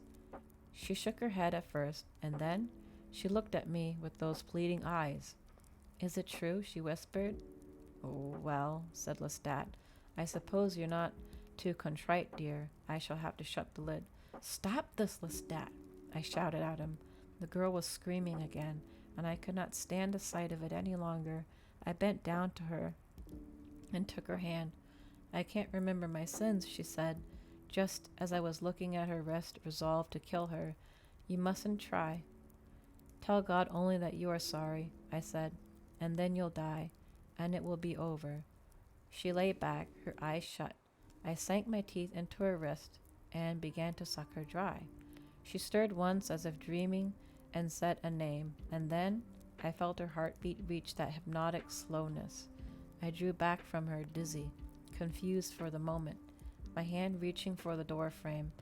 I saw her as if in a dream, the candles glaring in the corners of my eyes. I saw her utterly still, and Lestat sat composed beside her, like a mourner. His face was still. Louis, he said to me, don't you understand?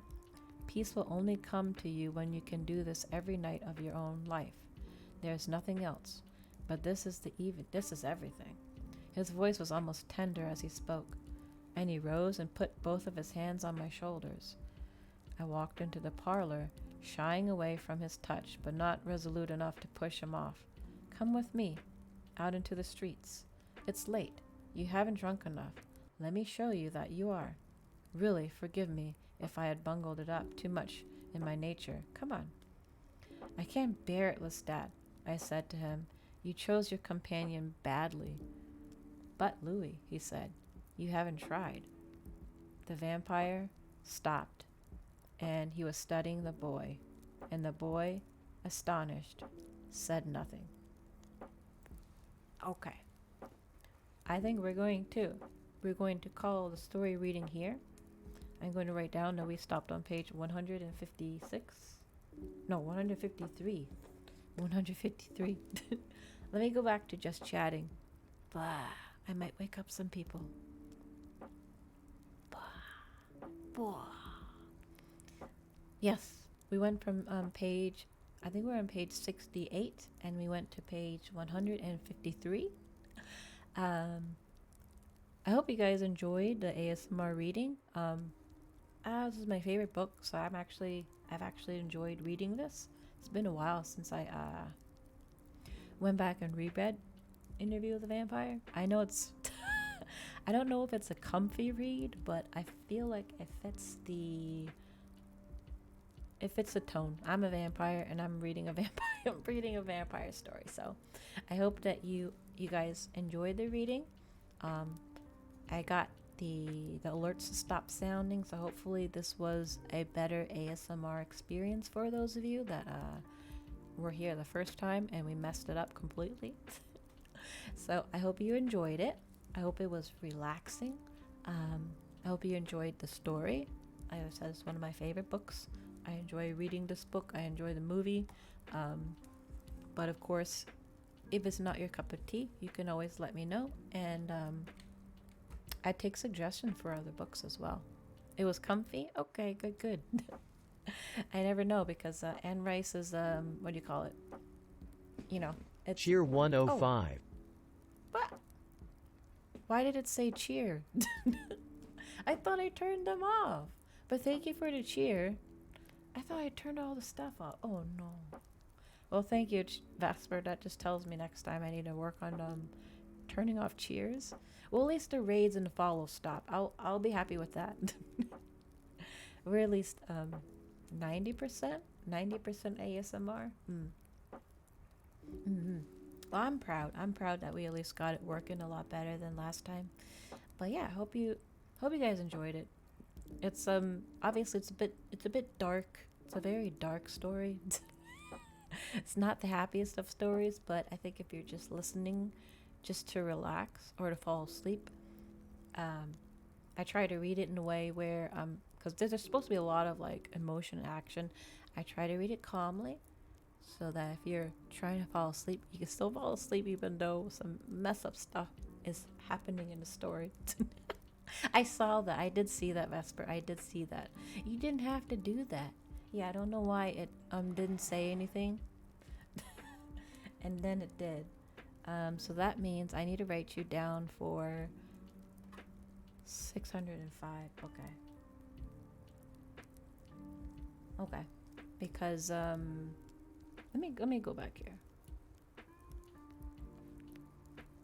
Because I'm going to update this little thingy here.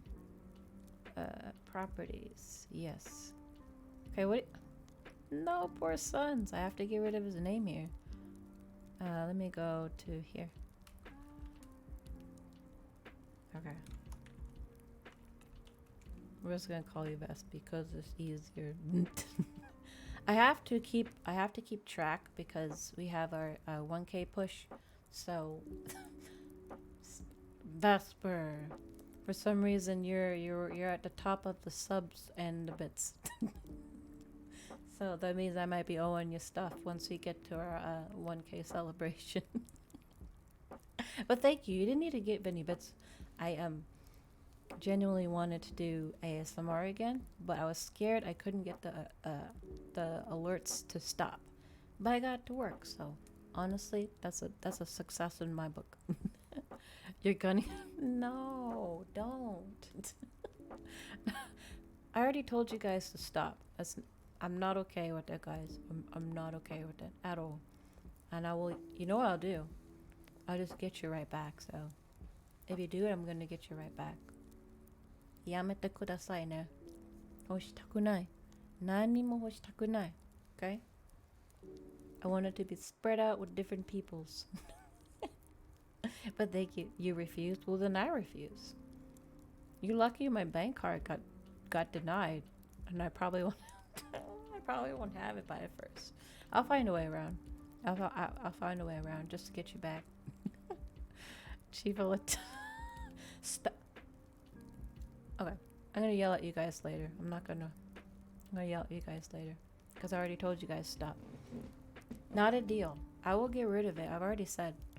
So this is your warning number 2. I see it again. You guys fighting over it, and it's gonna be removed, and nobody gets nothing. Okay? You have been warned. It was not made for that. Other than I just wanted something for people. I don't care. You can ride all you want. Hold on. My words are final. And my words are, if I see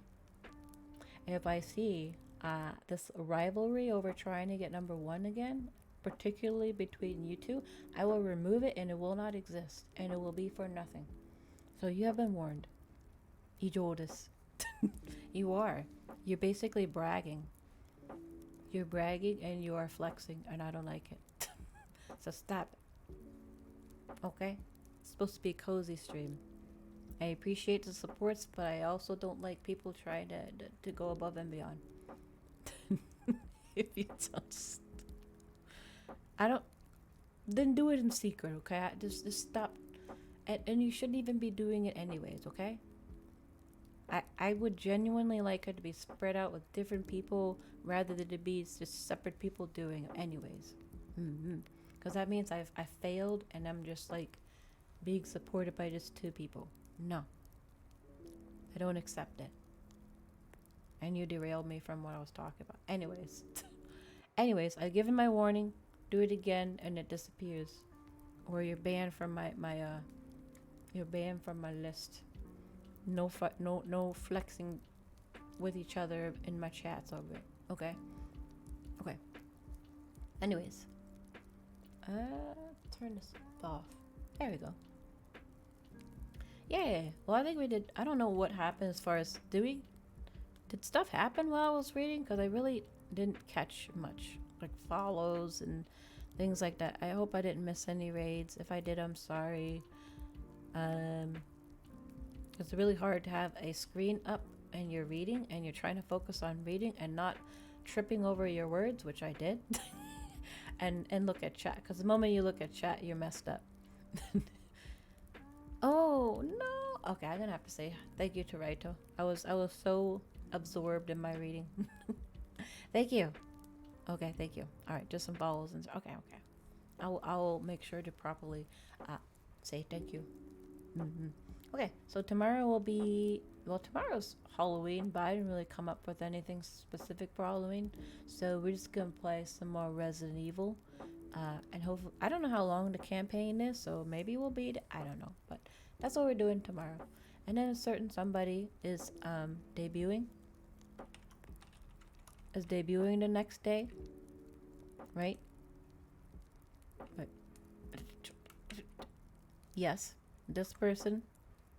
So if you haven't, go ahead and go follow them because that's where I'll be. I won't be streaming because I want to give my supports, and I don't know how long it's gonna be. So yeah, go go check Chief Black Red out if you haven't. Live 2D debut on the 1st of November, and we are excited for it. Let's all go support a friend. やだやだ。いつもする。I will always do it. This is how Miso works. If people are good friends to me and they are very supportive of me, I'm just going to show it back. I'm going to throw it right back. Throw it right back. So there you go. I throwed out. Once I learn the video shout outs, it's going to be even better. It's going to be even better. Yeah. And look, right before the stream, I figured out how to get it to say thank you for the follow, I think. So yeah, we good. I'm learning. Yay, Chief. Yay. And yay for Vespi emotes too. Okay. We should get a raid. So let me go ahead and open up Twitch. Also, was it tracking any better today? Or did you guys notice any especially my mouth movements? I'm hoping with the phone it was a little bit better. Although I was kind of looking down. I was looking down to read, but I'm hoping that it was a little bit better. Because whenever I try to make clips of myself or get the clips, my tracking of my mouth wasn't good. Hoping that it was better today. Otherwise, this phone was for nothing. You're scared of the shout outs? Okay, okay.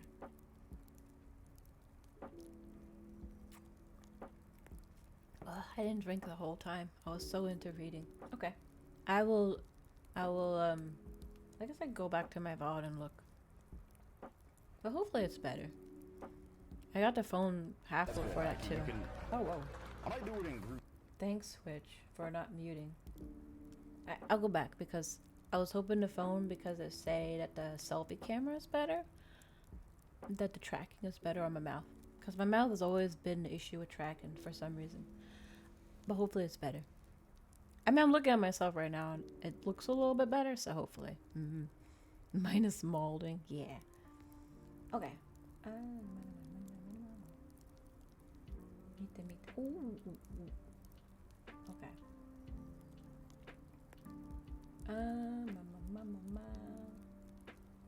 Okay. Oh, thank you for the stretch. Okay. I'm gonna raid somebody that I haven't raid. That's like a Twitter mutual. Because yeah, let's do that. So, Vandinth is playing the Elder Scrolls, so we will raid them. So I'll send you over to them because it's way past my time. And I appreciate those of you. I appreciate the bits. Need to do that, but I appreciate it. Thank you. Arigato. And I thank you those that you know, that help with the welcoming people that stopped in, because I surely couldn't do it. And I hope you guys enjoyed ASMR. Maybe we'll do more of these. Maybe. Let me find my screen. There it is. Okay. End stream. Bye. Okay. So let me get this raid started. I've been in there. I've watched them a few times, but I haven't raided them. So let's go raid a new person. Vandinth. We're gonna raid Vandinth. And you guys know where to find me. Hope you guys enjoyed tonight. I appreciate everybody that stopped by. And I hope to see you tomorrow for some more Resident Evil. Arigato ne. Ja ne.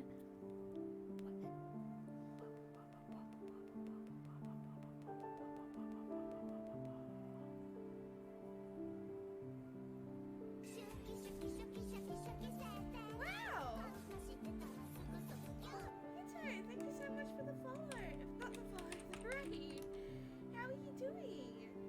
How was your stream?